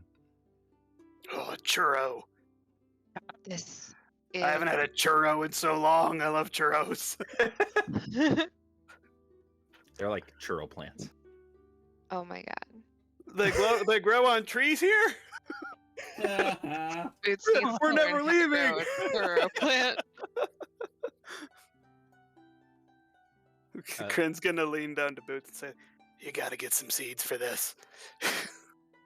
Well, Boots since you're like aware of it, garden you now. can druid craft it. What? If you're aware of a plant, you can druid craft it. Can you? She's just perpetually walking around with a churro in her hand now. It's called And over the next few weeks, called she sugar got moss. fatter and fatter and fatter. Boots It's and a- Chris Now must she put on just 50 rolls pounds. everywhere. Yeah, it's sugar moss is what it's called. Ooh. A little too intense there. I hate using Spotify, Brian. I missed YouTube. I There's know, always right? like one song that's like, this is terrible. Why is this in this playlist? I will also, on the QT, by the way, ask the Crown Prince / Lord Commander if we should put extra guard around the Emperor. Well, I've been staying in the Royal Manor the last few nights, so it's well covered. Nothing's come in or out. Really, we've done what we can. We're not sure Well, I will what else. Could take be a look done. tomorrow morning. Maybe we can find something. Unless One you of have us can bunk with Eddie. Ellen. That is true. Oh, well, I was assuming you'd be staying at your home. Well, I was planning on it until this new information came up. We can post guards outside your house if you'd like. Oh, my house, I'm not worried about. I just wherever the Emperor is staying. I'd assume he'd guess- be staying with you, but he's welcome to stay in the Royal Manor. We'll ask him. Where would he prefer to stay? In the guest quarters of the Royal Manor, or he can stay at my much smaller house? I think I'd be most comfortable here, and while in the Royal Manor, I can learn the intricacies of court here and how it differs from my own. Excellent. I'm sure he'll be quite safe here. I can offer a little bit of arcane protection as well to our esteemed emperor. Excellent. And actually, I would probably make the same offer to everyone in the party. We could find you guest quarters here, or you're welcome to come stay at my much smaller than the Royal Manor house. I'll stay with the Emperor just to make sure. Peace of mind, excellent. Me as well. I think I would like to stay with you. Oh, I'm sure Jake would love that. Yay! And he's And just I like, have- "Oh God."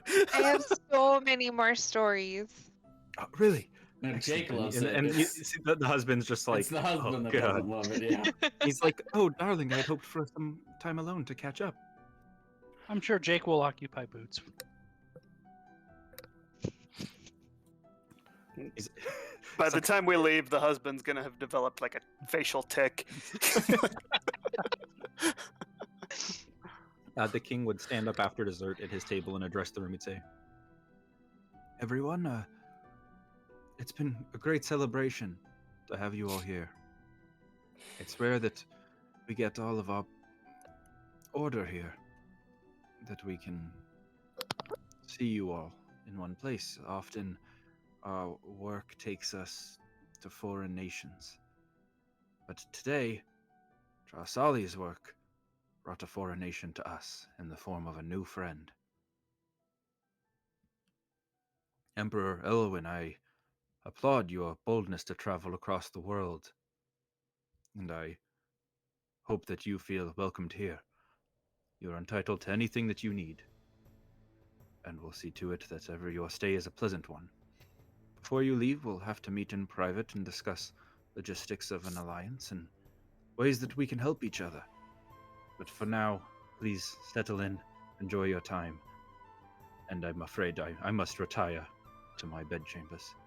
Thank you all for coming, and everyone's like, woohoo! I just need from where you're standing to the horizon. Thank you. Wow. I'll need the throne. You're almost done with that anyway, right? You're in my spot. Damn. Pilgrim Before comes retired, flying through the roof. For some reason, he's in Iron Man armor. For some reason, I would ask the Lord Commander to meet us, or just tell me where, one of the two, in the morning where the most recent, he said there was a murder, wherever that was. I want him to either tell me or show me where that One is of in the the morning. elders was murdered, and 2 of the princes are missing. Okay. I would like, if they know the location of the murder, would like to be shown there in the morning. He nods. And if you're available tomorrow afternoon, Lord Commander, I was going to see Saris perform his newly found ability for the Blade Song. Of course. Excellent. Should be an eventful day. Oh my gosh, this playlist has too many vocals. We're switching to a new one, boys. the song before the Misty Mountain one, I recognized that I couldn't place it though. That one sounded like something the Bard would sing from the Witcher series. Doesn't it? It's actually from The Hobbit. Yeah. It's the Misty Mountain song. Mm-hmm. It's just like, and then Rogar found like this super cool sword, and then I got Paul, and then we went back and Who's Paul? Jarsali wasn't even there for that one. Oh. But we missed her a lot while she was gone. Paul is my skeleton head, and then she pulls him out. Oh dear. Tell He me, is my other best friend what besides great Crane and creature did you Jarsali. slay and take the skull from? Oh, we slayed Paul. I'm Paul. Oh. Fascinating. Perhaps not at the dinner table. Hubby would probably actually be interested in that, honestly. He's like, and is that reanimated? Did you bring it back from the dead? Was it found in this state? No, it's just Paul. When we found him, the head was on a body, but Interesting. So when we broke him apart, he didn't die. pulls out like a small magnifying glass out of his pocket that like zooms in like a telescope. Fascinating. He's one of my best friends. We're not really. I don't. Okay. We're best friends, Paul. He always does this. He's like, "Oh my God, we're not friends. I can't think. I can't Perhaps feel." he's incapable of feelings, being an undead. No, he is. He feels, because we're friends. It's very rare for an undead to display such emotional comprehension. That's very impressive. He's very impressive. That's our Paul. Paul's just like, I feel like Paul and Pernillis are just gonna become like friends themselves over Paul's annoyance like, of boots. I would be exasperated at this constant conversation if I was capable of being exasperated. That reminds me, I'm gonna quickly cast sending to Radbear. Oh, okay. What would you say to Radbear? You know, it's been a while since we checked up on you. We just wanted to see how you were doing out there in the frozen north.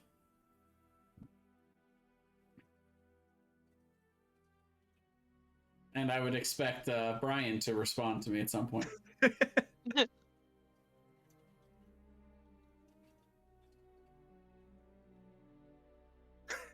Brian said, "New phone. Who dis?"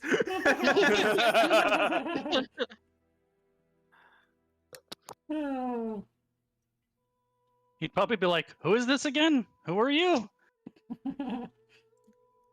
Right. Oh well. Good to know he's still alive up there at least. That would be even more awkward if there was just like absolute silence. He's like, Tordik, is this you again? I told you that's not funny anymore. That was part one of my multiple message campaign tonight to confuse people.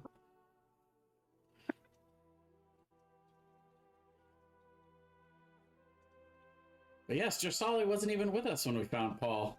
It's quite the tale. Oh, Boots already told the full tale. Oh. And then realized at the end Jarsali wasn't even there for that one. Really, after this session too, Boots is going to get a level in Bard. There you go. Here, I'll give you guys a cheat sheet if you're having trouble with any of these names, because there's been a lot of names. There are a lot of names. I have a cheat sheet too. Yeah, now you guys I know have a most cheat of them. Well, I guess we would retire until the next day? Question mark. Yeah. Sure. Yeah, the dinner would wind up. Eventually, you guys would say your goodbyes, depart from the Emperor, who would go to his chambers, well guarded, of course. I'll also cast a message on any entryway to the room that he's staying, or to wherever he's staying in. Any windows, anything will be covered by alarm. Before we split up, I would have handed Jarsali a note asking if there's a good spot for me to continue training the Emperor. Yes, tomorrow I'll take you to the compound, and you can have all the space you need there. I would actually ask Rogar if he'd be willing to go on a venture with me tomorrow. I have something in mind that I'd like to see if we can facilitate while we're here. I am going to sleep on a chair outside the Emperor's door. Oh, okay. Rogar will nod yes. Okay. Get with you. I know Jarsali is going to be quite busy tomorrow.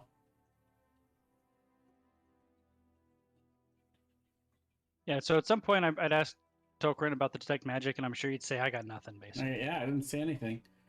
I do have a more comprehensive spell, but not one that I have prepared today. Well, I hope you all will at least meet me at the compound tomorrow.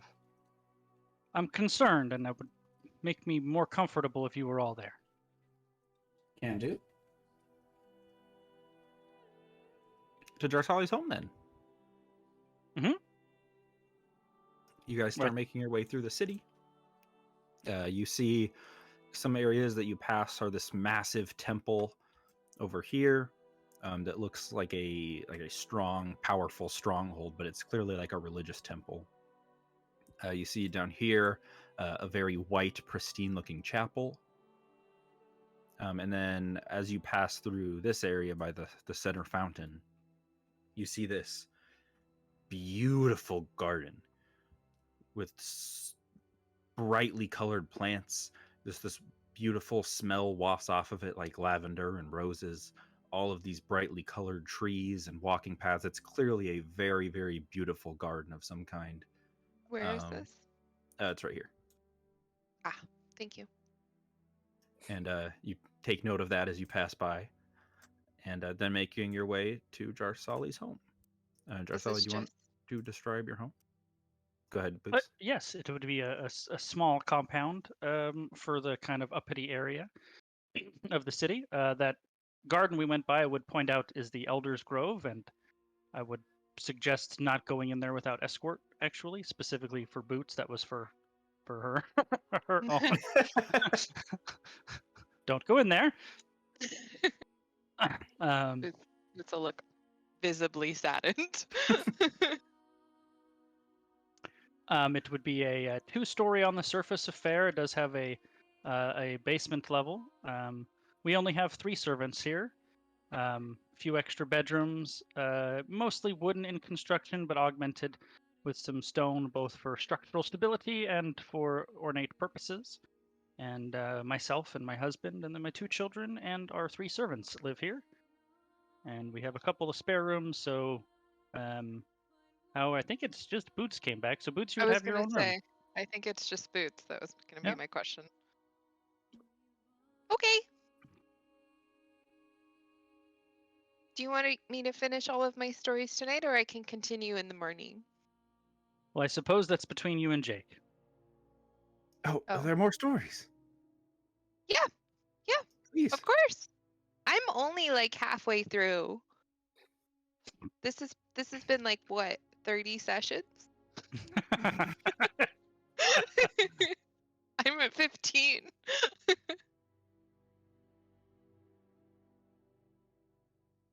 Ironically, this is episode 15 of what we streamed. I know, right? I'm going to also, before we go to bed, I'm going to pick Jake's brain a little bit about his brother and what they've been up to, and kind of trying to basically have just a catch-up conversation with him, but also suss out any information about his brother if possible. Make an insight check. And I will be looking in his eyes whilst I'm doing this. So 11.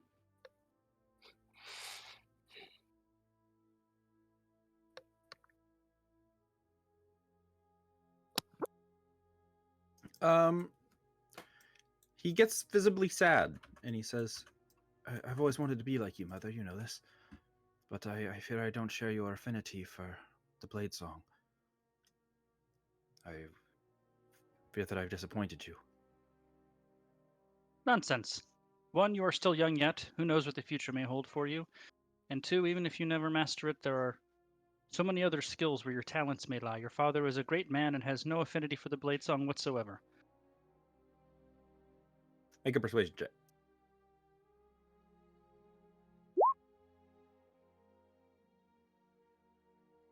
Kind of gives you a look like you have to say that, you're my mom. But she kind of nods and says, Cyril's been excelling quite drastically. He went from reading books to fighting in the compound, and he's still learning. His technique needs work, but his affinity for the magic is truly astounding.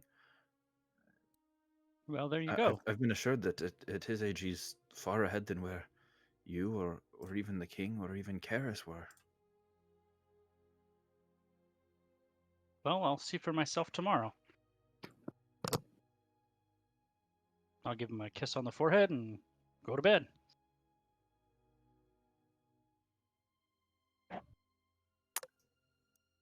I think he might be using PEDs, performance enhancing deities. Or perhaps performance enhancing demons. or that.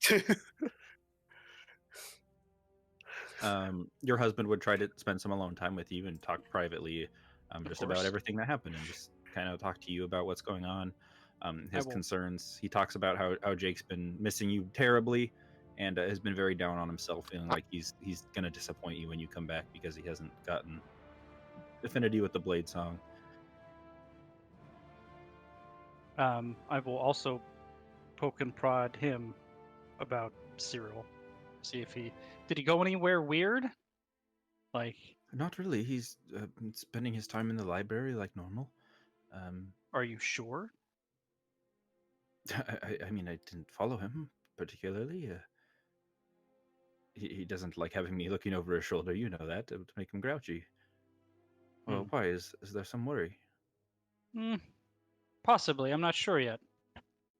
Well, please tell me.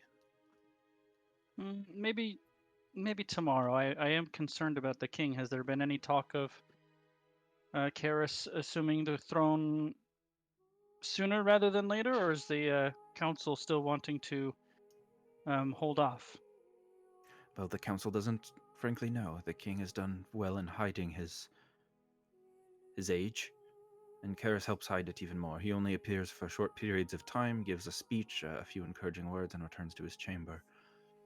The elders have been put under protection, most of them, ever since the one was found dead. But no evidence of a culprit, from what I am told. The investigators came in and weren't able to find any leads. Well, I'm glad I came home when I did. All this is very distressing. I'm surprised I wasn't told when I was away. I have unfinished business that I need to attend to with my friends in the Empire, but I'm very leery to leave home right now. Well, stay for the next few days, and we'll see how things are. We're probably on a downswing. I'm sure things will turn up. And please, my dear, do not feel guilty for your time away. Your work is necessary. I'm told you saved many, many lives.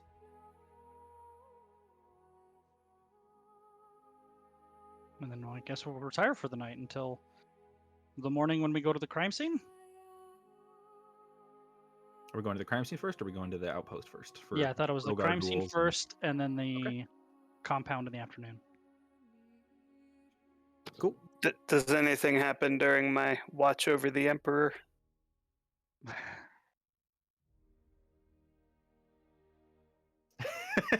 Marcus.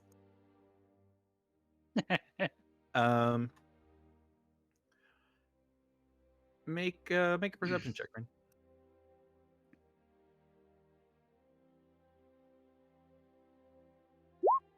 21. Oh my god.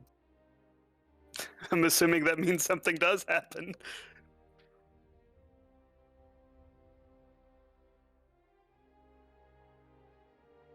I'll send you a message. And the plot thickens.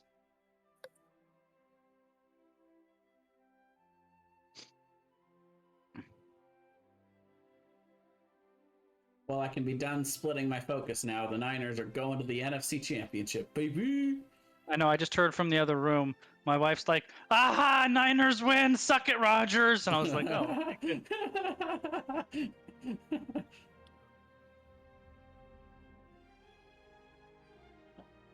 Without an offensive touchdown, by the way. It's amazing. Beautiful. Oh, man. Anyway, sorry. No, you're fine. I was typing. Where did you guys all meet the next day? I think at the crime scene, the murder scene.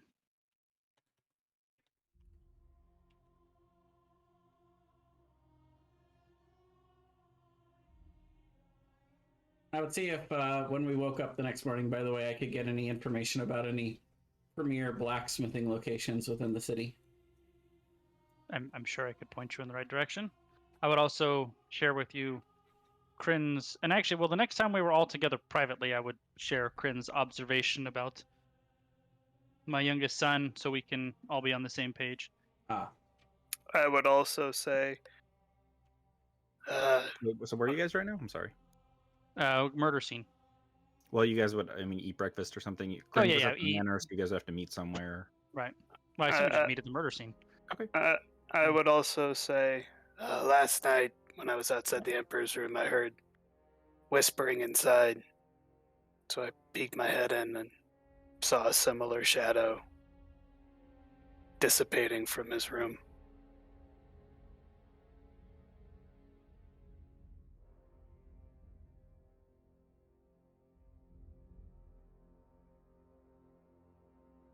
Wait, say that again? I saw a similar shadow in the Emperor's room last night. And when I opened the door and peeked my head in, it was in the process of leaving, just kind of vanishing. Just for clarification, Corinne, it sounded like almost like reading a kid a bedtime story. Like the voice was talking, not to him, but at him while he slept. Okay. And he would have no recollection of that. I'm going to ask the Emperor if he remembers anything at all from last night or had any strange dreams. Says, no, not that I remember. Did I snore sometimes. I apologize. Okay. I'm going to stay in your room tonight. If that's what you think's best. Yeah.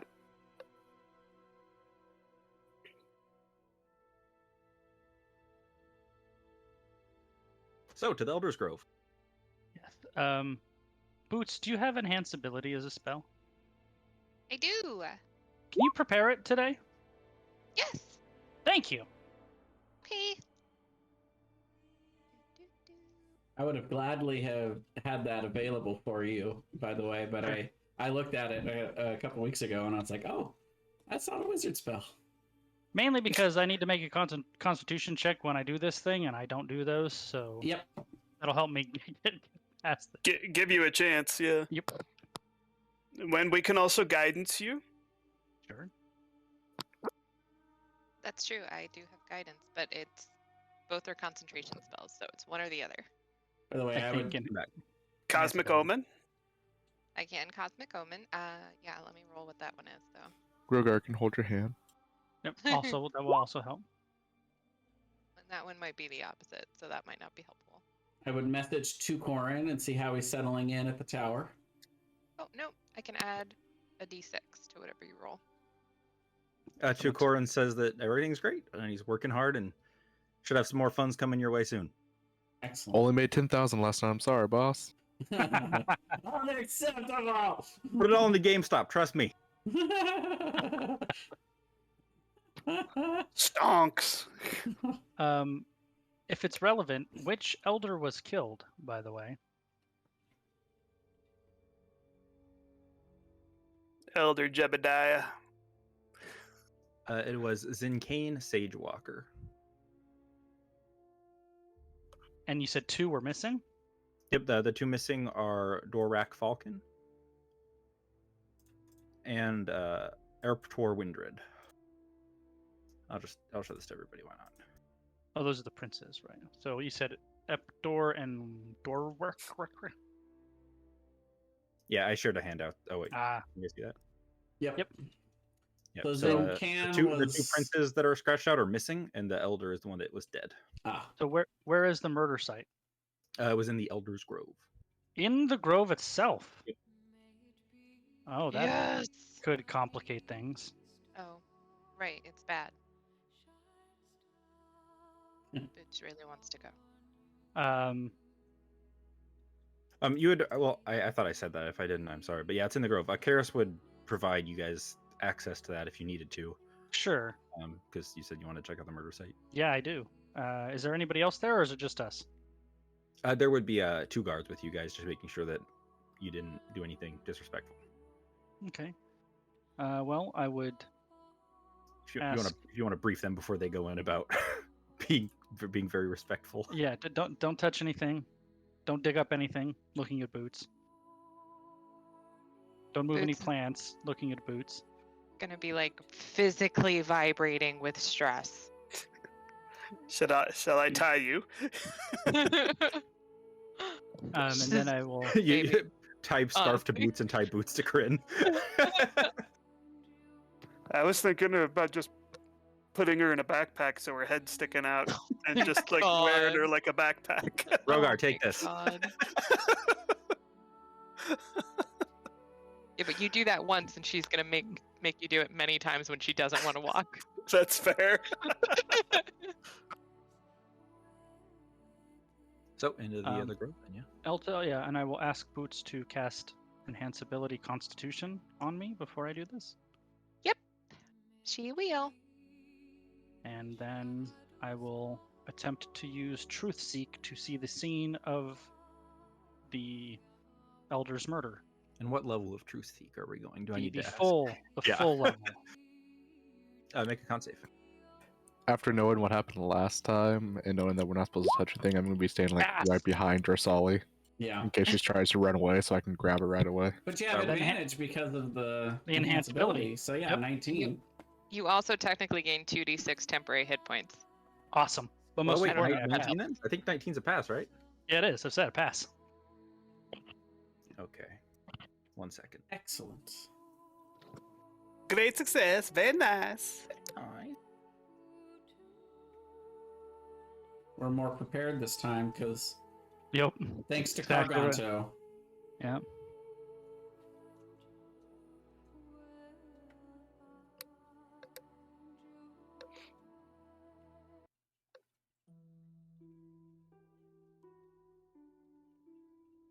You guys see this beautiful grove of mysterious arcane plants. You can just feel it buzzing with natural and arcane energies. different wards and natural plants growing. This place is just a hive of magic. It's very beautiful in an intimidating way. It's intimidating how beautiful and powerful the arcane presence is here. These beautiful red and green trees that contrast beautifully, these large rows of flowers that outline paths, almost like small knee-high hedges, just covered and inlaid with various flowers of bright colors. You're brought to a small outcropping into a clearing with a very tiny, beautiful pond that shimmers in the sunlight, and a small rainbow forms above it. And Jarsali kneels down. Her eyes kind of glaze over for a little bit. Jarsali, you see the elder walking amongst the plants, sits down for a little bit, seems to be meditating or praying. And as they're finishing up, getting ready to leave, you see this black, shadowy figure emerge from the bushes. It levitates above the ground in a gray, tan raincoat that seems to be filled with shadows in the form of a human. The coat's physical, but the actual body inside seems to be just made of shadow. The elder turns and looks confused, concerned, afraid, and then several tendrils begin emerging off of the shadowy creature.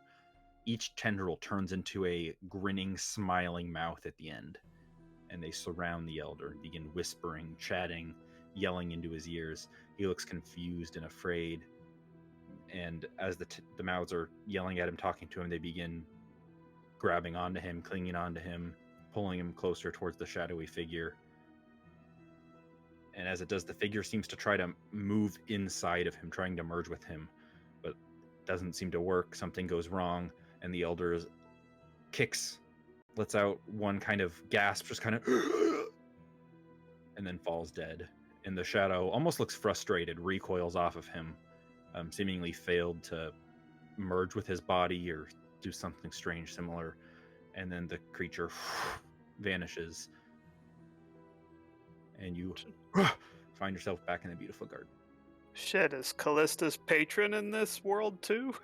The multiverse expands. Actually, hang on. I have a picture of it, but I didn't have it prepared to show you guys yet for some reason, because I forgot. So give me 1 second.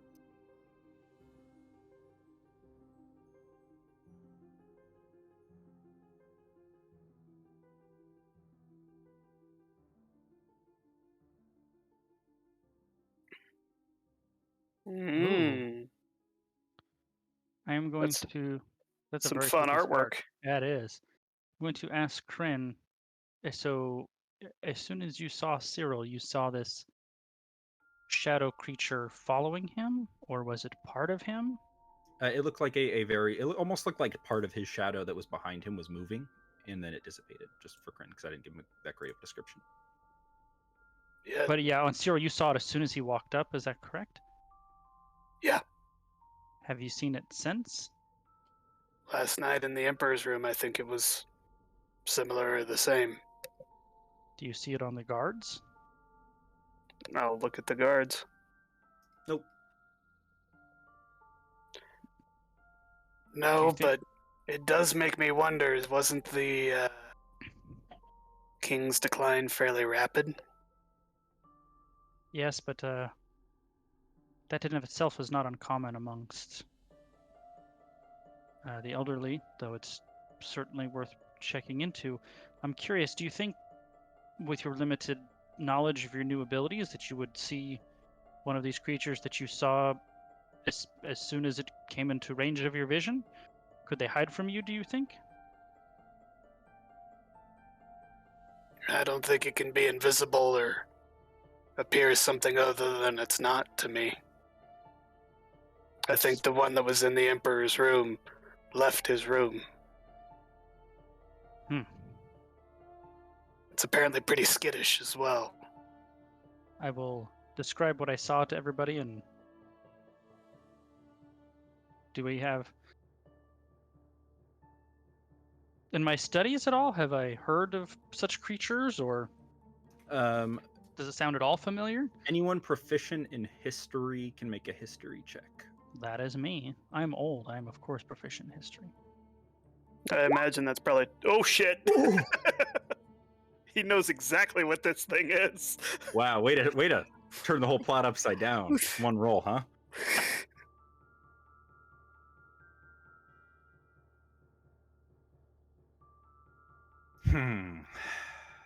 Brian, you are familiar with tales of such a creature. Before the High Elven colonies were formed, back when they were all the Wood Elves, the High Elves kind of split off from the Wood Elf lifestyle and became the High Elves, leaving the jungles, the plains, things like that, leaving these kind of tribal lifestyles to merge with modern society to form cities and countries. But you remember back from the ancient history of the Wood Elves, before the High Elves were even a concept, this tale of a creature, this boogeyman type figure that would prey on creatures of high influence, tribal leaders, chieftains, archpriests, things like that, only people of prestige.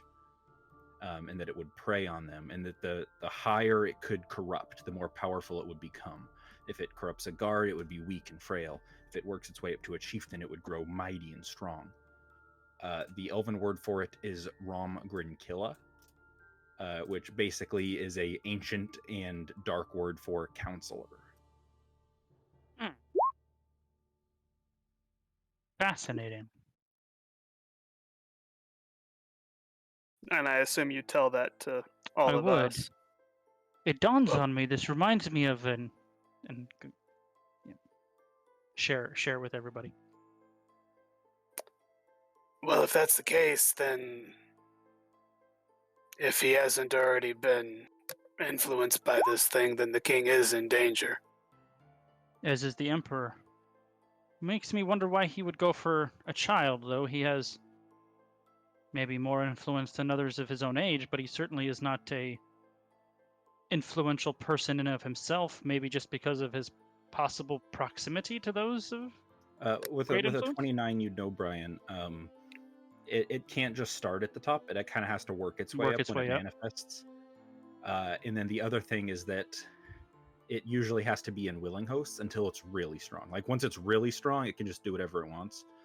But kind of once it's like whispering in the ears of just street urchins, it has to kind of convince them to let it manifest. I would ask Kryn that when we go to the compound and he is watching this creature with my son, to see if he can tell if the creature can tell that does it know that you can see it? Or is it unaware that you're watching it? I think Not that's sure. important information to know.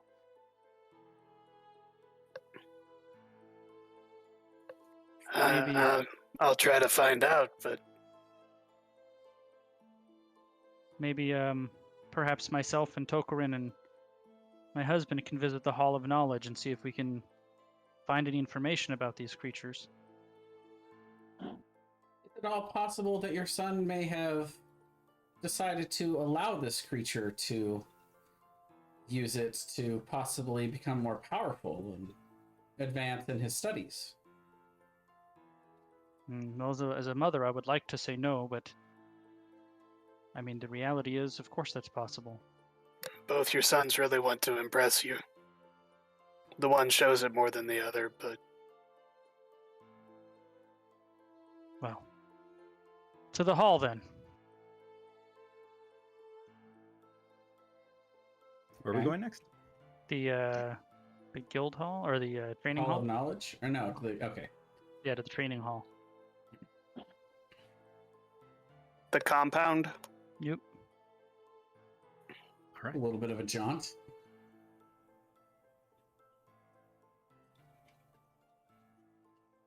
Oh, I didn't notice the slums out there.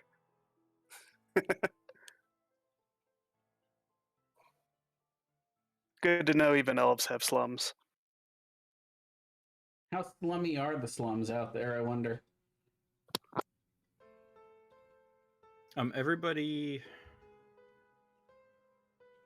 Except Jarsali, make a perception check.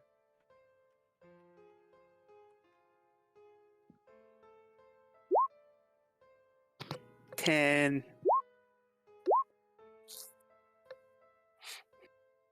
Not my worst perception check.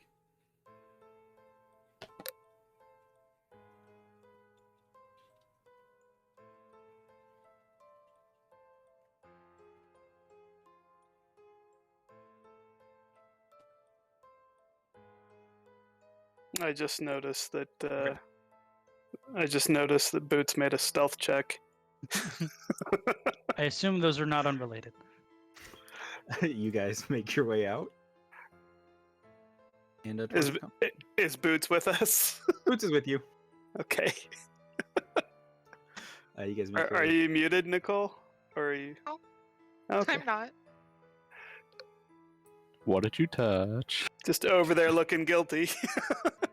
You Guilty? you gotta GM roll stuff when you're trying to be sneaky. Why? I wasn't doing anything sneaky. Clearly. You rolled a stealth check. So? misclick. That's by Misclick. nature, it's sneaky.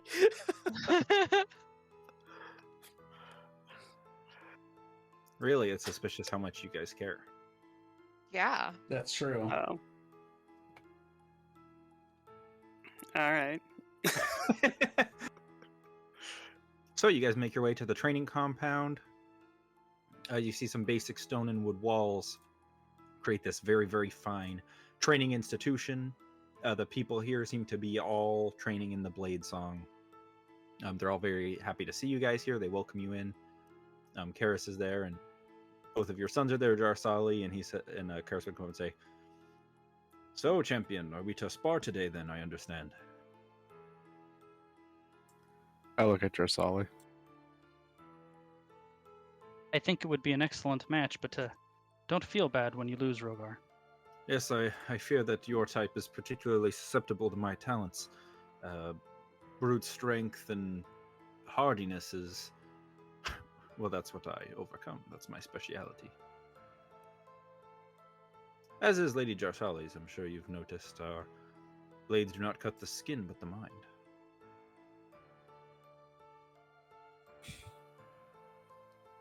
I'll just stand there silently and nod. Should be a great match. I'm looking forward to seeing what the Empire has to offer. And before Rogar crits him twice in a row, it's over. Well then, what would you like to do first? Would you like to see the facility, to spar? Really, whatever you'd like to see. You are our honored guests.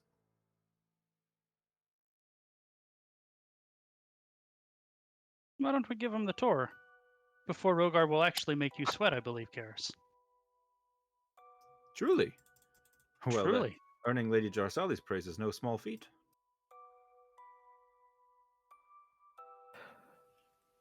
Rogar is trying to hide how nervous he might actually be. No. An opportunity for redemption for Rogar. Hey, he won that last fight. I did. He doesn't need to redeem himself. How dare you? And you've been struggling ever since. Never mind. Let's go on. Oh, wow. If I hit Decorum once, will I kill him? If you crit, Decorum did Yes. not The say answer is that. yes. Jay said that. if Rogar crits Decorin just dies. You don't even Boots have to cast- roll That's dice. not true. Sorry, no, That's not I'm true. trying you to can't type do 80 something and damage in accidentally one click hit. There's no something. way. That's Don't worry fair. about it. I was there. Boots, you Technically, I trying to can. cast spells in a compound full of wizards? No. I was trying to type something into a spell, and then I kept clicking Oh. the wrong thing. Yeah, I would like I've to been there, see. done that. Well, no, I'll wait. I'll wait. Never mind. So would give him the tour, the quarters of everybody, and the library, small but packed with relevant knowledge to the order, and the training grounds, of course. You see the training grounds. Many target dummies are set up. There's kind of like a ring made of hay and wood in the center, like a classic boxing or wrestling ring. all around are different weapons, various arcane books, several spell books just lie about, and there's a few other people training who kind of stop and defer to you. They kind of bow and make their way out as they see you guys coming in, kind of deferring to you guys, giving you the training section.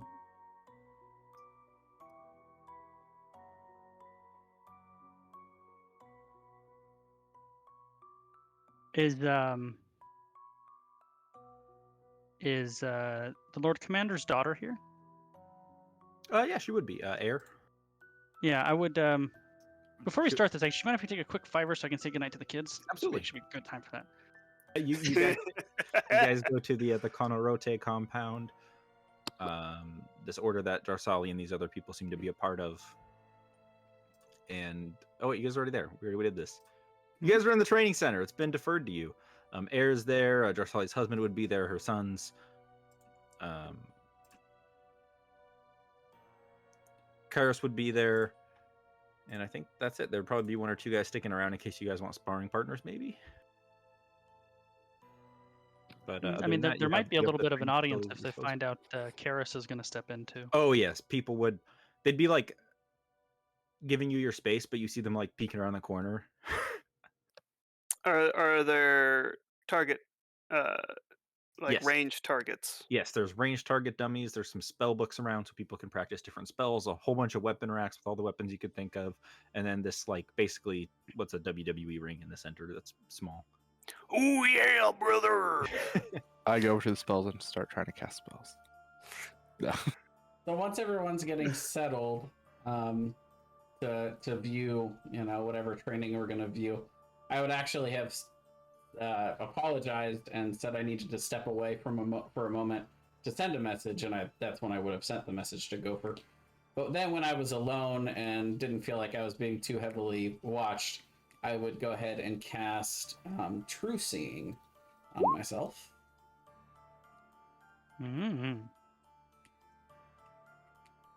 So for the next hour, I can see things Like- as they actually are, which I believe includes invisibility and anything that's glamored and anything in the ethereal plane. to a range of Basically, 120 feet. Illusion magic doesn't work on you like at all. Yeah. And you see shape changers in their true form. And I believe this should allow me to see that shade if it's still around. It would. Yep. Is it following? You don't see any shade around Cyril, no. Okay. Once everyone's kind of settled in, Jarsali will ask, quotey fingers, what actually means tell them, Air and Cyril to go ahead and spar for a couple rounds. Air says, "Oh, of course, it'd be my honor. Father rarely watches me spar, so it'll be quite the event. I hope I don't embarrass myself too badly." Don't go easy on the boy. Oh, I shan't not. And then she kind of giggles with you a little bit, whispers to you something about how her dad's always grumpy, and then would make her way over to spar. I'm watching Cyril intently during his sparring. Me too. You see Cyril says, I must step away for a moment. I have taken to prayer before I battle in my studies. I've come to be a true follower and believer in Raffulf, and I must say a prayer before battle to get my head right. And he, I'll call to him Cyril before he goes. yes, mother. You don't always get the opportunity to pray before battle. Do it. Yes, mother. He nods for a second, says a few words. Make perception checks. Anyone who wants to listen in. Now, Or if you wouldn't be listening in, like if you're Boots and don't care about his prayer, then you don't have to make one. But how far away is Dare he you. from where we're sitting to view he would just this? be like 15, 20 feet away. Oh, yeah, right there. Boots is interested. Wow, it's pretty perceptive. You guys hear him say what starts as a prayer to Raffwolf. For those of you who are familiar with Raffwolf, you guys probably aren't too familiar with him. You're probably vaguely familiar with him. He's like a night god. Kryn probably wouldn't be very familiar with him. Yeah, probably not. Brian's a little more familiar with him. It starts out as a prayer to him, saying things, give me honor before the battle, things like that. First night, lend me your strength, blah, blah, blah, blah, blah. And then towards the end, it kind of changes into this other purr that's not in common. It is in an ancient dialect of Sylvan, and it ends with "Please counsel me." And then you guys watch as this shadowy mouth manifests and starts whispering in his ear, and then he steps into the ring to spar with her. When that happens, I'd like to glance at Khuros. Does he hear He the doesn't. prayer? He would hear the prayer, but he's not. He doesn't seem actually that interested in it. He's kind of looking at his daughter as she prepares, kind of more interested in what she's doing. I'm gonna give Jarsali a significant look. This isn't it. So this creature is just for mechanics' sake. I'll tell you guys, it is in the ethereal plane. So I would be able those to of see you that it. can see, those of you that can see into the ethereal plane can see it. You know I what's can funny? see it. I literally took the spell Ethereal and then changed my mind last level up and swapped it out. Now, I would know this, I imagine. Am I able to attack things in the ethereal plane? So it's Usually it has to sketchy. specify that it attacks. There's certain things. spells that'll say can't attack things in the ethereal plane. Boots? And go ahead, Boots. Boots was gonna go talk, like, because Boots knows about this thing, right? Like, we talked about it. Yes. Okay. So Boots was gonna go up. Oh crap. Actually, I don't think she can do that without talking first. Definitely intrigued to see how this Quotty Fingers battle goes. I assume it won't go well for what's-her-nuts from Air. Air? Yeah, Air steps in. She summons forth a shadow blade. Cyril still looking at his feet, kind of nervous, looks down, summons his own shadow blade. And those of you that can see the creature can make insight checks. So it'd be Kryn to Korn, I think.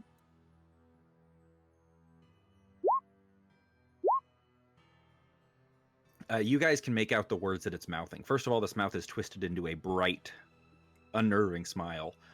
And as the sparring begins lightly, they kind of circle each other, a jab here, a block there. You hear it, or you don't hear it, but you can mouth out the words. It's saying like jab, lunge, turn to the left, right? It's giving him tips. And as he starts to listen more and more, and the sparring begins to pick up, Air, who is by no means not a fighter, she is, she's trained. I mean, she kind of starts out at first, looks a little impressed, kind of starts ramping it up. She kind of starts a little slow. And then as the fight begins to pick up and quicker and quicker and quicker, she's starting to sweat. And she's looking a little afraid. And this kid who looks almost uninterested, Cyril's like barely paying attention. His motions are almost automatic. He's not really looking where he's moving. He hears the mouth say left and he moves left. He's not actually looking in the direction he'd go if he were going to move left. He just seems to be mindlessly following whatever this voice suggests of him. Fuck, that would actually be really rough if you were trying to fight that, because he'd have no tells at all. He would just do stuff. He has no tells. He's just he's not even looking, and it's like it tells him to parry left, and he'll do it. And it seems like he's just fighting with a very unorthodox style that you're not familiar with, Jarsali.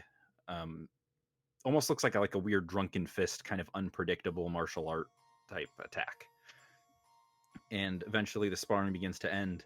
There's not really a clear winner, but Air looks way sweatier than she thought she'd be. Almost a little embarrassed. She kind of looks at her father and shrugs like, I don't know. And she looks a little concerned and confused. Like she doesn't understand how he kept up so well. And Khuros just kind of looks at Jarsali and goes, "Told you, your son's a natural." Jarsali will wordlessly remove her cloak and remove all of her weapons and step into the ring opposite him. And "What are you doing, Mother?" She says, "Well, observation is one thing, participation is another." And she will cast Shadow Blade at 5th level. And then ask him if he's ready. Would you like some assistance before your fight, Jarsali? No, thank you. He sorry, go ahead. I didn't mean to cut you off, Boots. No, I was just gonna say, are you sure? I have something that might help. before I do this, I would kind of whisper to Kryn to basically get the lowdown on what he sees. And Like, I would whisper it back to her, everything that's happening. Okay, I'll get down on Boots' level and ask her what is she suggesting to help me. Would you like some protection from evil and good? No, I don't think my son is evil. I don't think it's protecting it from him. Oh, I certainly won't stop her from doing it. Try if she would like. She wouldn't mind. Yeah. See if it has any impact. Sure. And from everything we know about these creatures, it's not like a curse that binds them to the person, is it? It's more. It's more not- like a warlock patron. Yeah, it's kind of more like a warlock patron. It's kind of between a Okay. warlock patron and a possession. It's not a full possession until they get really strong. Like once they start taking over governors, generals, kings, lords, presidents, then they just get the ability to just straight up possess people. Their power is completely determined by whoever is currently hosting them and their prestige. See, that's why I'm just kind of curious what that spell will do, if it will have any impact at all. I would like to try a spell if I can. Sure. I'm willing to just dump this 4th level spell. If it doesn't work, then that's fine. But I'm going to attempt to cast Banishment on it. Now, the wording on what you can target is a little bit vague, but it says you attempt to send one creature that you can see within range to another can plane of see it. existence. But they're both is True Sight concentration? No, but it's just an Oh, good. effect for up to an Beautiful. hour. Interesting. What's the save on that? A DC 19 Charisma. charisma saving throw, yeah. Cool.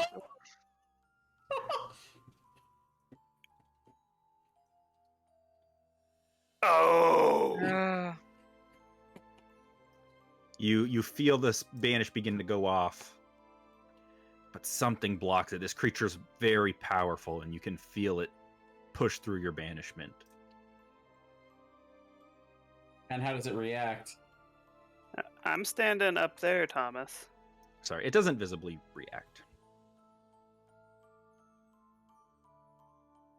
But Jarsali, you see as you step into the ring, he closes his eyes for a second and seems to say another prayer.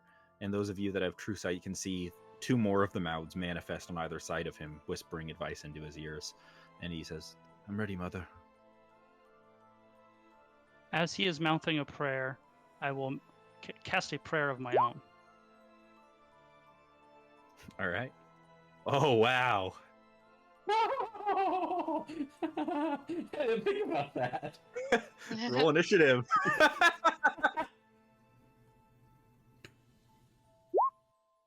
Wow. Well done, Brian. I did not expect that. That's going to make things interesting. Can I be in the initiative? Oh, I didn't click Anyone my who wants token, to be in but can. I rolled a 9, FYI. But I didn't click my token. I don't know if that. I don't know. I imagine that wouldn't have made any difference to anyone else. They would see me casting a spell, but they wouldn't have seen any effect. Except Kryn. Yeah. Well, I don't even know if Kryn would have known. Although the interesting thing is probably Yeah, everybody in right. here who's watching you knows that you're casting some kind of a spell, too. Sure. Yeah, but you're in a mage training facility. Sure. I assume I'm doing it for a good reason. I'm not, nobody's screaming in agonizing pain because of my spell. Sure. This would have been even more interesting had I actually had the spell Ethereal here. Right? Sure. Well, Jarsali, you're up first. I Not get to be will. there. Oh, yeah, go ahead, Boots. No, I'm not present. Oh, okay. Oh, you're not present. No, I'm not there. Not there. You can I- roll initiative as well if you'd like, Booch. I think will use a bonus action to activate my Blade Song. Okay. And then we'll move up to here. And I will ready an action to attack the first creature I see if I blink into the ethereal plane. Okay, roll a d20.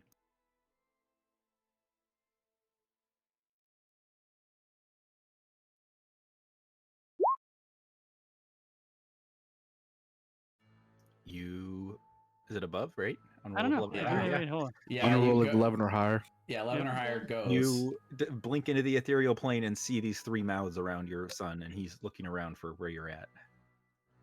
I will use my reaction to attack one of them. Go That's for it.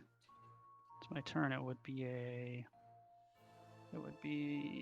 the damage is not right, but the attack roll is 12, unfortunately. 12 hits. They have a very low AC.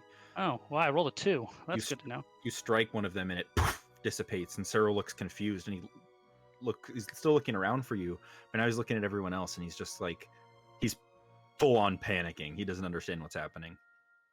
And as the mouth disappears, you watch as the same figure manifests behind him. And only Jarsala, who's in the ethereal plane, you hear it call out, "That was a dirty trick. Perhaps you will be of more aid to me than this whelp." I will say nothing. And are you in there until... The Until start of my beginning next turn. Yeah. Okay. Sarah looks around confused, and he goes, something's wrong. And he just looks over all of you, just like with fear and confusion in his eyes. So Kryn and Takoran, you guys can see that thing now too. Yeah. It's actually out of my vision range. Oh, Takoran, you can see it, I think. How far is your true sight? 120 feet. Yeah, you can see it.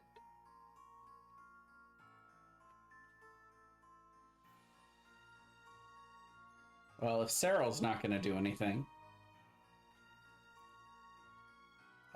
rinse and repeat. Banishment.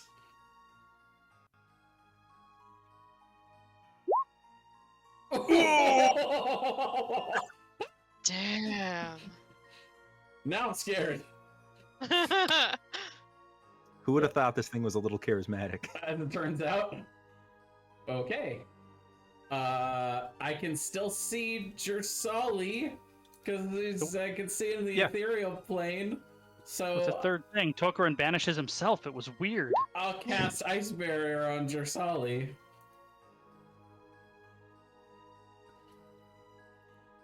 Okay. And that's it for me. I'm gonna just back up. I'm backing up. As I'm I feel your ice barrier, Tokaran, I yell, "No, him!" and I point to my son, but it's too late. Oh, yeah. Well, I care about him, but not as much as you. The mouths seem to detach from Cyril and recoil back to it. And then it moves forward, passing over him with little regard to behind Jarsali, just passing through you. And the mouths begin to whisper in your ears. Jarsali, make an intelligence save. Now I can see it. Oh, You feel it whisper in your ears, and it seems to have some kind of strange sway over you, but you manage to shirk it off. And you're reminded of this happening to the Elder. And just as they fought off the possession, you do too. And as a result, you take damage, but you are not possessed. Take 43 psychic damage. Oh! And I the don't have a creature- reaction, actually, so I can't do anything about it. And the creature immediately looks weakened. Trying to possess you has drained this thing, and its body shrinks to a very small state. It essentially, by trying to possess you, it's used up most of its energy, and its kind of whispery, low voice turns panicked, and it's like, "No, no!" And it's going to, how much movement does it have? It's going to move back, and it returns to Cyril, much smaller and weaker. I have a question, Thomas. ahead. This right here. What? My firearm ignores resistances and immunities, but it's in the ethereal plane. I think I still probably can't do anything to it. Yeah, can I? you have to be in the ethereal plane to attack the ethereal plane. Okay. But also, you can't be attacked from the ethereal plane if you're not in it. So, kind of Right. Drasali, you're out of the ethereal plane, and you see that it's gone. It's returned to Cyril, who looks very confused. Last I saw, was it just behind Cyril, or was it hooked up into him again? So, just to try to explain this, it detached. It kind of hooked up to him, but like desperately, like trying to possess you, really seemed to injure it, and so as a desperation move, it just reattached to Cyril. But give it tries to attach to things that are higher prestige, but it can't do that infinitely. It takes a lot out of it. It has to kind of seemingly recuperate or recover after doing that, so it returned to its its backup safety option, which is Cyril. But it is latched back into him. Yeah, as best as it can be. Ooh. As I He looks at you and he goes, "Mother, what are you doing? Are you okay?" As I appear back, blood streaming from my ears probably, and looking pretty hurt. Hold on a second. I will use a bonus action to quaff a potion of healing. Actually, you know what? I dropped all my shit. I probably wouldn't even have that on me, so I won't do that. You don't even have your armor now. Yep. It's real quick. Well, I would have kept my armor on. She is, but I didn't take any stuff in there with me. Sure. Would it have mattered that my protection from evil and good, they can't be charmed, frightened, or possessed by? You know what? You're absolutely right. It would have. So would it have tried and failed and still shrunk? So actually, I'll say you wouldn't have taken the damage because you couldn't be possessed. But it would have auto failed. Yeah. Yeah.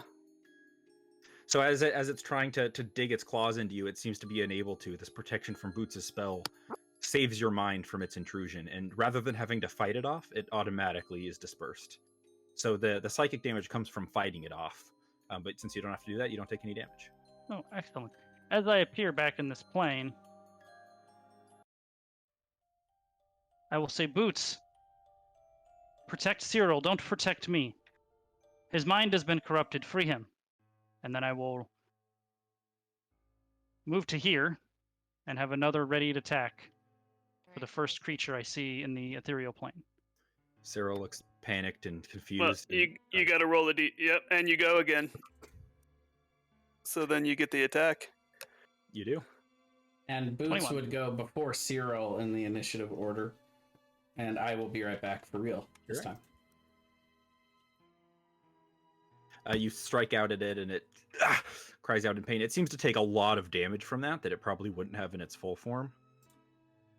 It seems like it's much smaller and weaker now that it's failed a possession, and it's having. That is actually not the damage, by the way, though. Oh, what is the damage? I will tell you momentarily. I would have also rolled That is the initiative when she damage. said that. Okay, yeah. Psychic damage, if it makes a difference. It does. It seems very weak and fragile in this state. Trying to possess something and failing takes a lot out of it, and so it doesn't have a lot of hits that it can take. And that's me. Boots. Boots probably would have yelled as Jarsali was blinking out of existence. They have to be willing. And scooted over her short little legs that I think get her that far. My legs are so short. And be like, Cyril, your mom wants me to help you with something. Can you come to me, please? And then she'll, I guess, hold a protection from evil and good if he comes to her. Sarah looks very scared and confused, and he just calls out in another language, Archdival Romgrinkilla, which translates to "I dismiss the counselor," and then he's gone. And he just looks terrified and afraid, sitting there, confused. So is that a no? You see Air and Karis run up to the ring concerned, and he says, "What's happening, Lady Jarsali?" And Jarsali, as you blink back in. And Hey. Cyril just looks at you, doesn't say anything, just like his eyes wide and just shaking with fear. I will grab him by the lapel, and I will stare him in the eyes, and I will scream at him with the fury of a mother and say, you took him willingly? He just starts crying and falls down. As best he can with you holding onto his shirt, he just kind of goes limp and just starts sobbing. I'll kind of drop him in disappointment and disgust. And you hear his voice just kind of whisper sub out. He just says, "I just wanted to be like you." If you thought I would take that creature willingly, you know nothing about me. he just puts his face in his hands and just fetal position, starts sobbing. And I will tell Khuros about our visitor and how that is the creature that killed the elder and is likely responsible for the missing princes, although I don't know that for sure. He looks very concerned. You see some guards start emerging, and he says, "We have to take him for questioning. You know this, Lady Jarsali." I'll come see him later. He nods, and guards move over. He says, and he calls out. He says, "Mom, no, Mom, please!" And the guards start trying to drag him away, and he's struggling. He says, "Mom, Mom!" Boots will pause and say, if you are willing, I have a spell for you. But it is only for 10 minutes, so it may be useless, is what she realizes halfway through saying it. He's not even paying attention to you. He's just staring at Jarsali, who's walking away. I'm assuming not even looking back. I am not. He doesn't even say anything to you, Boots. Bye. Sorry. As Jarsali goes to walk past Kryn, Kryn's going to put an arm on her shoulder and say, You're a lot to live up to be fair. I know She'll that just- doesn't excuse it, but She'll just nod and go put her stuff back on. She'll go to Khuros and say, we need to find out if these creatures are somehow responsible for the decline in health of the king, or if it is natural after all. He nods. I'll have our finest scholars make their way to the tower to begin studying. let me take a look at the king, if you would. Yes, I'll come with you to meet the king. Lord Takoran, I'm told you have knowledge of the arcane. Would you like to come to the tower with our scholars and research this thing? Yes, indeed, I would. Excellent. Do I think that I could get to the king within an hour from where we Yeah. are? Sure. I would tell him that I have, basically I would tell him I have truth seeking up for an hour, and so it would be valuable if I could see the king within the next hour. Yes, if you'd like, of course. Rogar, I'm afraid we'll have to postpone our match. I'll nod. No, we fight now. Nice try, brother. You're not getting out of this beat down. And he turns, and all of the other people of the Bakono Rote kind of look confused, but he doesn't say anything to them. He's not like just telling everybody this. He just kind of lets a select few know. They start making their way to the tower to start researching, and the rest of you, I guess whoever wants to, can go to the royal manor to see the emperor and the king. Before we leave the compound, I will address anyone there to be wary of whispers in the night and do not willingly take these creatures into your person. I think actually Boots might see where they took Cyril. That's a good question. I think they would just take him to they'd probably take him to the royal manor as well, into the dungeon. And actually, that would have been her first visit after leaving the compound, would be go to see him. Go to see your son? Yes. Okay. As you're leaving, Jake stops you and he says, "Mother, what's happening? I'm confused. Has brother done something wrong?" He has. He was tempted and corrupted by a force that he should not have been in Congress with. If you hear, have you heard whispers in the night or been approached by creatures offering you promises of power? Once, maybe 5 or 6 days ago, but Where? I was sleeping. It visited me in my dreams. I didn't think of anything of it. It offered me power and things like that, and I knew that it was just a dream, so I didn't take it seriously. I blew it off. I laughed at it. Did you say no in your dream? I did. I said, of course not, and I laughed it off. I asked if it wanted to offer me unicorns as well, and then it seemed frustrated and it dissipated. I'll laugh and give him a hug and say, well, if it comes back, be sure to laugh at it again. Kind of solemnly nods. Exactly. Right. And then I suppose Boots and I will go visit son number 2. Yeah, where does everybody want to go? Well, Boots was gonna go, yeah, visit son number 2, but she would probably give Jarsali some time alone with him, unless Sure. Jarsali wanted Boots to come with for that whole thing. Going to the king. I too am going to the Kang. I stay back at the compound. He's gonna throw around a bunch of cadets in his spare time. He's gonna find out which ones are corrupt by beating them all. He's like, summon it! Summon it! You're like, I don't know what you mean, please!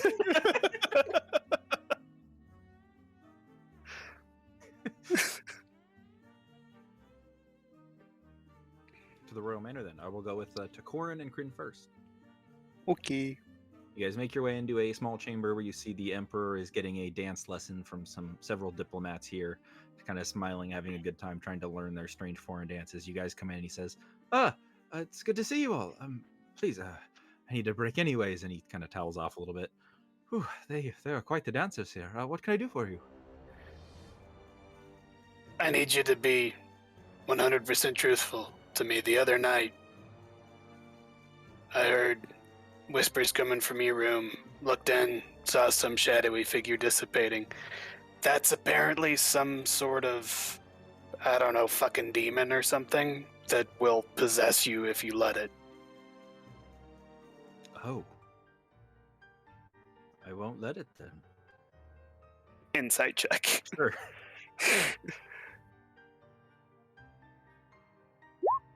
That's only a 12. Then he says, I had a dream of my grandfather, and he shamed me for not living up to his legacy. But I was awoken by you entering the room before the dream concluded. Okay. If you're propositioned in any of your dreams in the near future for anything, just say no. He nods. All right. Okay. It'll be fine if you say no. It won't have any power unless you give it to it. He nods. Okay, we need to go see the king now, right, Takorin? Mm-hmm. We're going to the king. Okay. You make your way down the. You would actually have to be escorted. They would just let you wander around, but you'd be Sure, escorted where the king's bed chambers are. The guards would let you in, and you see that he's kind of having a cup of elven tea to himself in a small table, just kind of looking out a window. He says, "Oh, hello. I'm told you are friends of Lady Jarsali. She is a very special asset to our nation, and her friends are always welcome. Please tell me, what can I do for you? Would you like any tea? It's made from the finest leaves in the Elder Grove, very hard to get a hold of. We only harvest them once every few years, is to not disturb the arcane magics there." So, first of all, do me and Takorin see any shadowy things emanating off of him? Not currently, no. But you also didn't see them off of the kid until he had summoned it or called it. Right. No, thank you, Your Grace, or whatever title you prefer.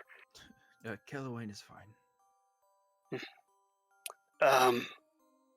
It seems that there's this being about that, I don't know, its name is Rolm or something like that. It's also called the Counselor, that is responsible for the Elder's death in the garden and also is trying to possess people. He looks like he's having a hard time processing all this information. Like, he's just having a hard time catching up. Like, just being older, he's like trying to follow what he's saying, and he's kind of like mouthing along, like, "Elder, yes, You're aware an elder died in the grove, yes, right? Yes, of course." Okay, Sorry. so this spectral being killed him because it tried to possess him. Oh, how can we stop it? What do you need from me? Well, we're working on that, but it goes after people of influence. So there's a chance That that could it might. explain my dreams. You've been having dreams? Yes, for the last several months I've been unable to sleep. Horrible pains rack me in the night. I have dreams of drowning in a great black lake that cackles at me. It's not done well for my physical or mental state. I thought it was simply a symptom of old age, I suppose. It's In been these many, dreams, does many it ever ask anything of you? Very often it gives me all types of demands. Never asking. It demands things. It demands power. And Have you ever told it yes? no. Insight check. Yeah, go ahead. We got to the question we wanted. Insight check. He says, "No, I haven't. I didn't think it was a creature, but perhaps it's been wearing on me, fighting it off in my dreams for the past several months." So if this thing's been continually trying to possess him and he's been rejecting it, of course he's fucked up. And that's why it would explain why it goes down the ladder to the next.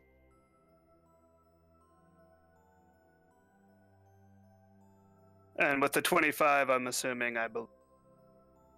Yeah, he seems totally honest. Okay. When we get together, the next one we need to ask is the Lord Commander. That's really the biggie.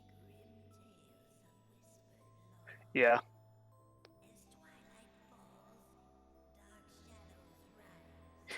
Oh, This this is voice so in the good. background. It's so good. Yeah. It's on point. Well, it's good that you said no to it. If you say no to it, it can't have any power over you. At least, not currently. I don't have much power left. And you see just the bags under his eyes and the wrinkles in his skin that elves don't usually get even in their old age. We'll try to find a way to get rid of this thing. He just nods. I've been sleeping much more lately. I have to sleep at least 2-3 times a day. And it happens every time. Please hurry. We will. And I will take my leave unless there's something the Cord wants to do. Nope. I'll just nod understandingly. As I, old man, hobble my way out of the room. Yeah, get being old. Yeah. Shit sucks. Nothing fucks you harder than time, eh? Jarsali boots. You're led to the dungeons of the Royal Manor, which Jarsali would now have arcane preventatives in them. No magic can be cast in the dungeons. And you see your son has been left in a cell with his hands bound. And the guards would lead you down there and leave you alone. And he just doesn't even look at you. He's just looking down at the ground, like trying to hide his face out of shame or fear or something else. I think she would make it clear that she would want Boots in there with her. Okay, Boots would be in there. She wants a witness for when she executes her son in cold blood. Maybe someone to hold her back so she doesn't beat the living snot out of him. And she chose Boots. Boots is calming. Boots starts cheering. Get him! Get him!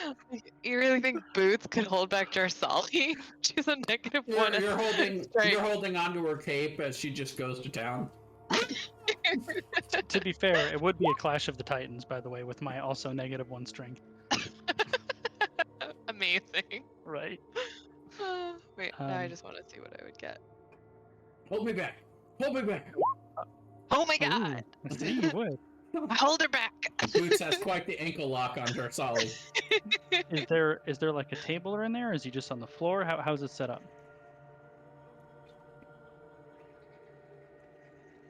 Sorry, 1 second here.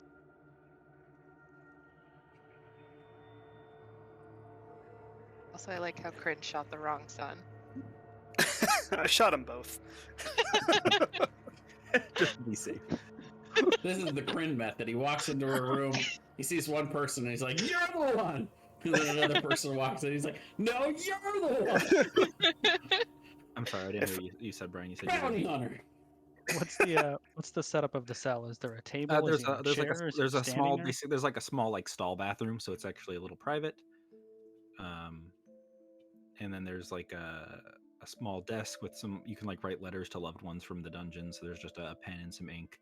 So there's like a small desk, but he's just sitting on the floor in the corner, just head down. I would imagine an elven prison to be, as far as medieval prisons go, to be pretty cush. Yeah, there's not rats running around in chains. It's more like a hospital in aesthetic. It's like kind of white and plain colored, and the sheets are nice but kind of boring and drab, and there's like a handful of books. Just imagine You'll, the length of a life sentence. I know, Elf right? prison. Holy hell. She'll kind of walk in with a more of a softer vibe to her. She's kind of had a chance to compose herself. She'll take off her cloak and lay it across the table and sit on the floor in front of him. And she'll say, Cyril, I need you to listen to me very carefully. You made some very foolish decisions. You were tricked by a creature that is a master of deceit and lies. You may have gotten yourself into a lot of trouble, and the best way for you to get yourself out of this trouble is to tell me everything.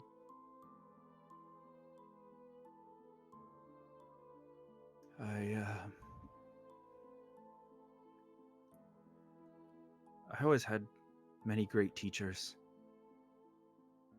role models, warriors, diplomats. But the people that I chased after to learn from, they always looked to you, all of them. I saw the power you had. You weren't a warrior, but you were strong. When you fight, it's not with a sword or magic, it's both. And it's beautiful. You're a dancer, Mother. And I knew that I couldn't be that on my own. But I thought maybe there was still a way for me to be like you. To have those people look up to me, to be a leader. And to be able to dance the dance that you do. You visited me in the form of a librarian when I was reading in my studies. After a few days, the librarian stopped visiting me, and then he came in my dreams, and he gave me the Blade Song. He visited you outside of your dreams first? He just kind of nods. I was at the library. You know, I love my studies, the books. In the flesh, did you touch him? No, it was a librarian. A young girl. She would meet with me, talk with me. Have you seen her since this all started? I haven't seen her since he started visiting me in my dreams. And I haven't seen her at the tower either.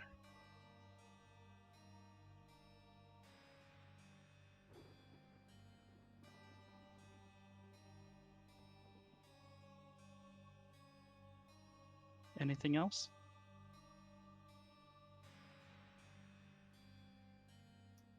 He just kind of starts crying a little bit and he says, I took the princes. I don't remember where. Days are hard to remember, to differentiate between. I don't always know what I'm doing or why. The more he talked to me and spoke with me, the less I could remember and the less in control I felt. Did you know the creature killed an elder as well? I saw it in my dream, but I didn't want to believe it. In my dream, I was outside the grove, and I called him when I knew the elder was inside. He went inside. He came back hurt, weak, and I took him home. I'm going to take his chin in my hands and force his head up so he has to look at me when I ask him to say, and when you told the creature that the elder was inside, was this of your own volition, or were you possessed at the time? He just starts crying and just says, I can't remember. I want to know if I believe him or not. Yeah, make an insight check. No He idea. doesn't seem like he knows if seems to be having a hard time telling what's of his own volition and what's not. Do you remember anything about where the princes are or were? Were they traveled through? Were they They're not taken? here. Are they here on this plane, or you don't know?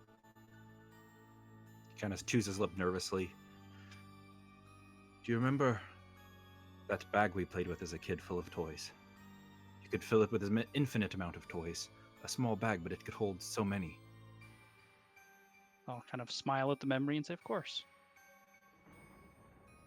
The creatures like that when it takes people. They're here, but they're not. The toy's in the bag, but it's not there. A demi-plane. I'll take his face in my hands and say, Cyril, I never wanted you to live up to me. I wanted you to live up to you. There are plenty of great men who have no talent for the blade song and are wonderful in their own right. Your father, even the king, has very limited blade song ability himself, and he is perhaps the greatest among us. I don't know what the future holds for you because you've made some very foolish decisions. However, you were young, and you were partially manipulated anyway. If the king decides to release you when all is said and done, I hope you've learned from all this and will strive to be the best version of yourself rather than someone who you are not. He just kind of nods and says, please don't tell Jake.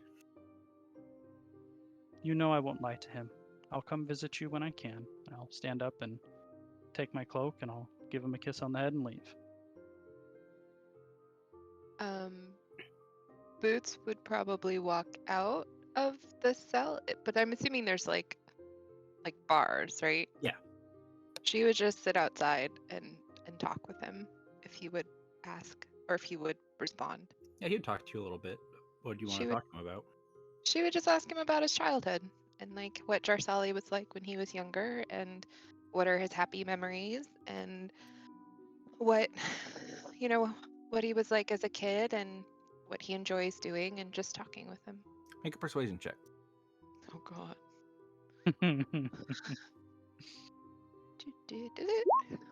Hey! Huzzah. Oh, yeah. Look at He's that. very happy to have the distraction, and he wows you with stories of his childhood and his brother, his mother's long trips and how happy he was when she would return, and of his father, and he just goes off. He just rants at you as long as you'll sit there about happy memories. She'll sit as long as he'll talk. 3 weeks later. And at this Oh, point, man. those of you two leaving the king here would probably just meet up with Jarsali as she's leaving the dungeon, and you guys would see Rogar approaching as well. I think Jarsali would definitely be walking hand in hand with Boots for comfort on the way out. Oh, Boots stayed. Yeah, Boots was didn't gonna come stay back and out talk with to you. him. Oh, well, then Sorry. she would stay out of sight and just kind of listen from down the hallway to the more fun memories of his childhood if he was talking about those. Well, in that case, Rogar meets up with the Korin and Kryn way before you guys leave. That's true. Well, I guess you're gonna go to the library, Cora, and I have honestly no interest or talent, so I guess I'll. Friend, would you be willing to stay near the Emperor for now? That's what I was thinking I would do. Unfortunately, I believe my capacity for finding this creature is over for the day. But my capacity for finding information is always available. Rogar, we had a task we were going to attempt to do today. I think it won't need my full attention, but if you would accompany me. I'll nod yes.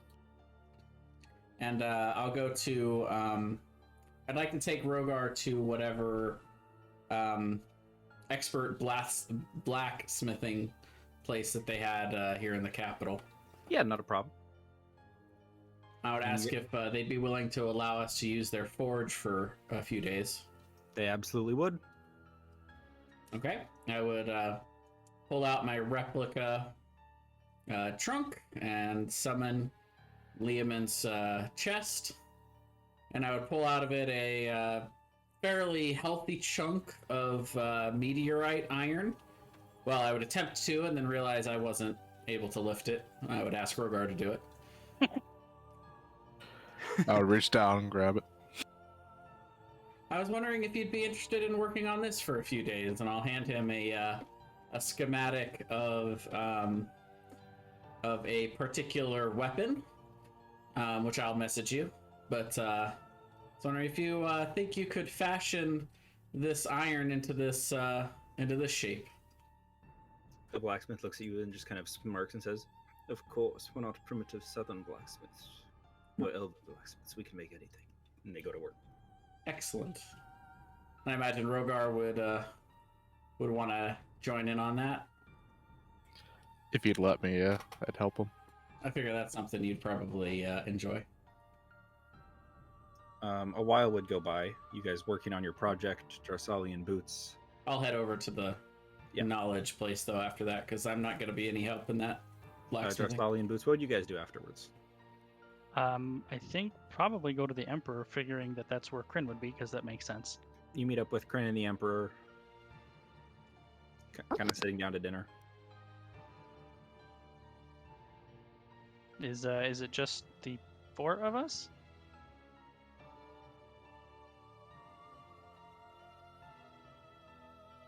Yeah, it would just be you guys. You'd be off somewhere a little private. I would say to Kryn, give him the breakdown of what Cyril said, and then say the only person I'm concerned is, although I don't doubt the strength of his character or the quality of his person, I would have said the same for my son. We need to clear the Lord Commander as well. And, well, the good spirits help us if he is willingly taken this creature into his council. Perhaps the best way to do that would be to have him fight Rogar tomorrow. Perhaps. The difference is Cyril needed to call upon help to defeat, well, any foe, frankly. The boy cannot wield a sword. Khuros has no such need to call upon counsel to defeat any person that I've ever seen in one-on-one combat anyway.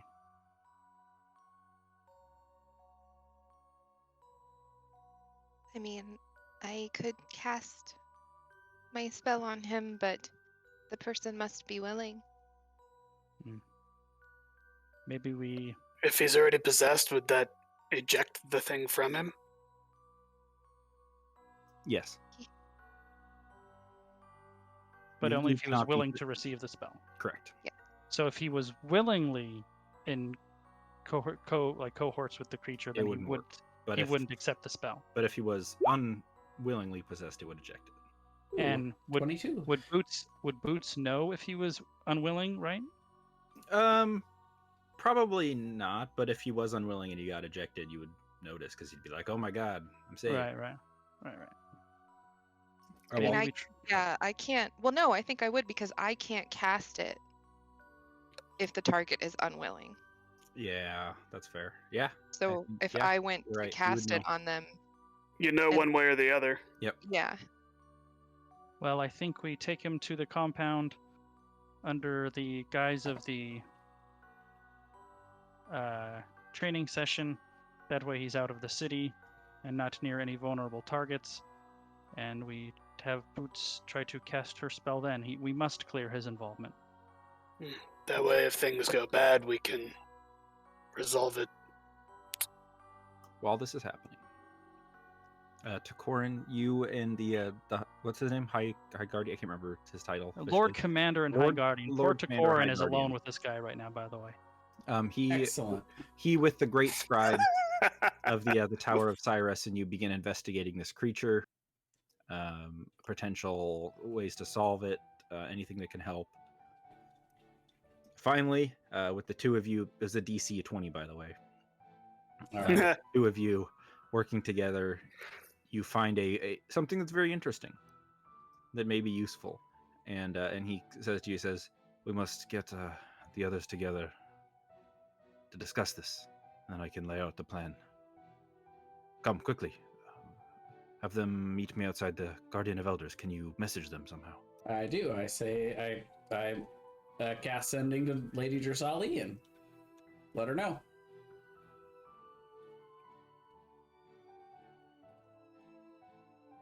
All right, when I get the message, I say let's go, and perhaps Eddie should stay with us. Yeah. Maybe. I'm gonna grab the Emperor's arm. You're coming with us for this. You guys meet him there, Takorin, the High Lord Commander, and the rest of you, and he says, "We've been researching this creature, and we have to defeat it. The problem is, it only visits in dreams, and those that are willingly possessed can dismiss it, making it unable to fight. So I, with the help of Lord Takorin here, have come up with a tentative solution." And he pulls out a bunch of vials, and he says, "These are potions of sleepless wanderers. They will allow us to enter one's dreams. If we can find someone that this creature is going to attack in its sleep, we can trap it inside the dream, enter the plane of dreams, and fight it there. Hopefully slay it." Well, he visits the king. That seems like the obvious place to do that. It is Although I don't- dangerous. The entering one's dreams is a dangerous interaction. You could become lost to the dream, or destroy the psyche of whose dreams you enter. I've only done it once before. I don't think Lord Takorin has. But this is the only way that I think that we can trap it in one place long enough to defeat it. Well, I don't think the king, as much as I would wanted to put him at risk, I think if you were to ask him, he would be the first one to tell you that he is willing to take that risk in this case. Well, the reality is, if we don't take care of this, then the king's gonna succumb to it. It has certainly seemed to be in his best interest. Well, there's no time like the present. Boots, did you want to try that spell on the Lord Commander? Am I still at the blacksmith? I can. I'd assume they would have brought We you. would have scooped you up on the way. Yeah, we would have gotten you. Yeah. I'll I s- can. No, we Yeah. forgot Rogar. I will ask Khuros Wait. if he would consent to Boots casting a protection spell on him. It gives you a weird look. Certainly. Okay. I will cast protection from evil and good on him. Spell casts over him. He shrugs. I don't feel protected. Can't you possess are. you now. I didn't think it would matter, friend, but I never thought my son would make such a stupid decision, and well, my confidence has been shaken a bit. We had to be sure. He nods. It's best to enter one's dreams in my experience. I've only done it once before. But in an area of great arcane significance, it would probably be best that we bring the king to the Elder's Grove. Lay him down in the grass, let him slumber, and then I can cast the spell to send you all into the dream plane. Are we doing that now? Perhaps at nightfall. I don't know how much longer he is left if we wait. Harris, if you were planning on it, you cannot go with us. I can't. I must be the one that maintains the link between the dreams and your physical bodies. Well, even if that weren't to be the case, there must be somebody here if something happens to take over anyway. So it's best that be the case. He just nods. I would like your Emperor here with me as well, that I may watch over him. That would make me feel better as well. If it's all the same to the rest of you, I'm going to collect my thoughts here in the Elder's Grove until we're ready. He just nods. No one must do this. You must be sure. The Plane of Dreams does not handle hesitation well. It is not like it is here. Your confidence will manifest positive or negative things. If you're not sure that you want to do this, don't do it. You'll put everyone else in danger. The Plane of Dreams is not to be trifled with. It is a place of manifestation of fears, hopes, confidence, and security. If you're not ready, you don't think this is the right decision, you may be lost there. Speak up if you don't want to come. We'll meet here tonight, and those that are willing to take the plunge, so to speak, I'll set it up. I will smirk and say, "You disappoint me, Lord Commander. To think that my confidence was ever lacking." He just kind of walks up and gives you like an uncharacteristic hug, and then starts making his way off. I will settle down on the grass and close my eyes and breathe deep. And Are you quotey fingers sleeping? sort of, I think we would be able to get at least a short rest in, I would presume. Yeah, you guys can take a short rest if you'd like. Excellent. Just metagaming for the sake of you. Your stats will all be reset when you enter the Plate of Dreams. Okay. Okay. What about spell slots? Yes, all that stuff comes back. Oh, cool. Well, that was really Okay. what You are your there. best selves when you first enter. All right. Okay. good to Okay. know. I was kind of worried because I've used a couple spells already, and I'm I like, know. Me too. That's what I was thinking about was for boots. It was like, man, I bet she's out of protection. And let me tell you, Thomas, those mid to high level arcane spellcasters always do shit you don't anticipate them doing with the the blink and the ethereal plane. Always, you can never anticipate. All Ended the up crap pretty they do. cool. It Yeah. did. It ended up very cool.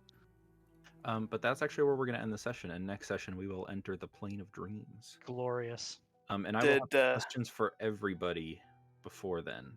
Because Awesome. the Plane of Dreams manifests certain things about your character and about your who you are. It's a very different from the mortal plane, and I'm excited for you guys to check it out. Nice. So that'll be fun, and we'll go fight the counselor there. So, I brain farted. Never mind. Well, I think that's a perfect way to end end the recording. Goodbye, everybody. That was stressful.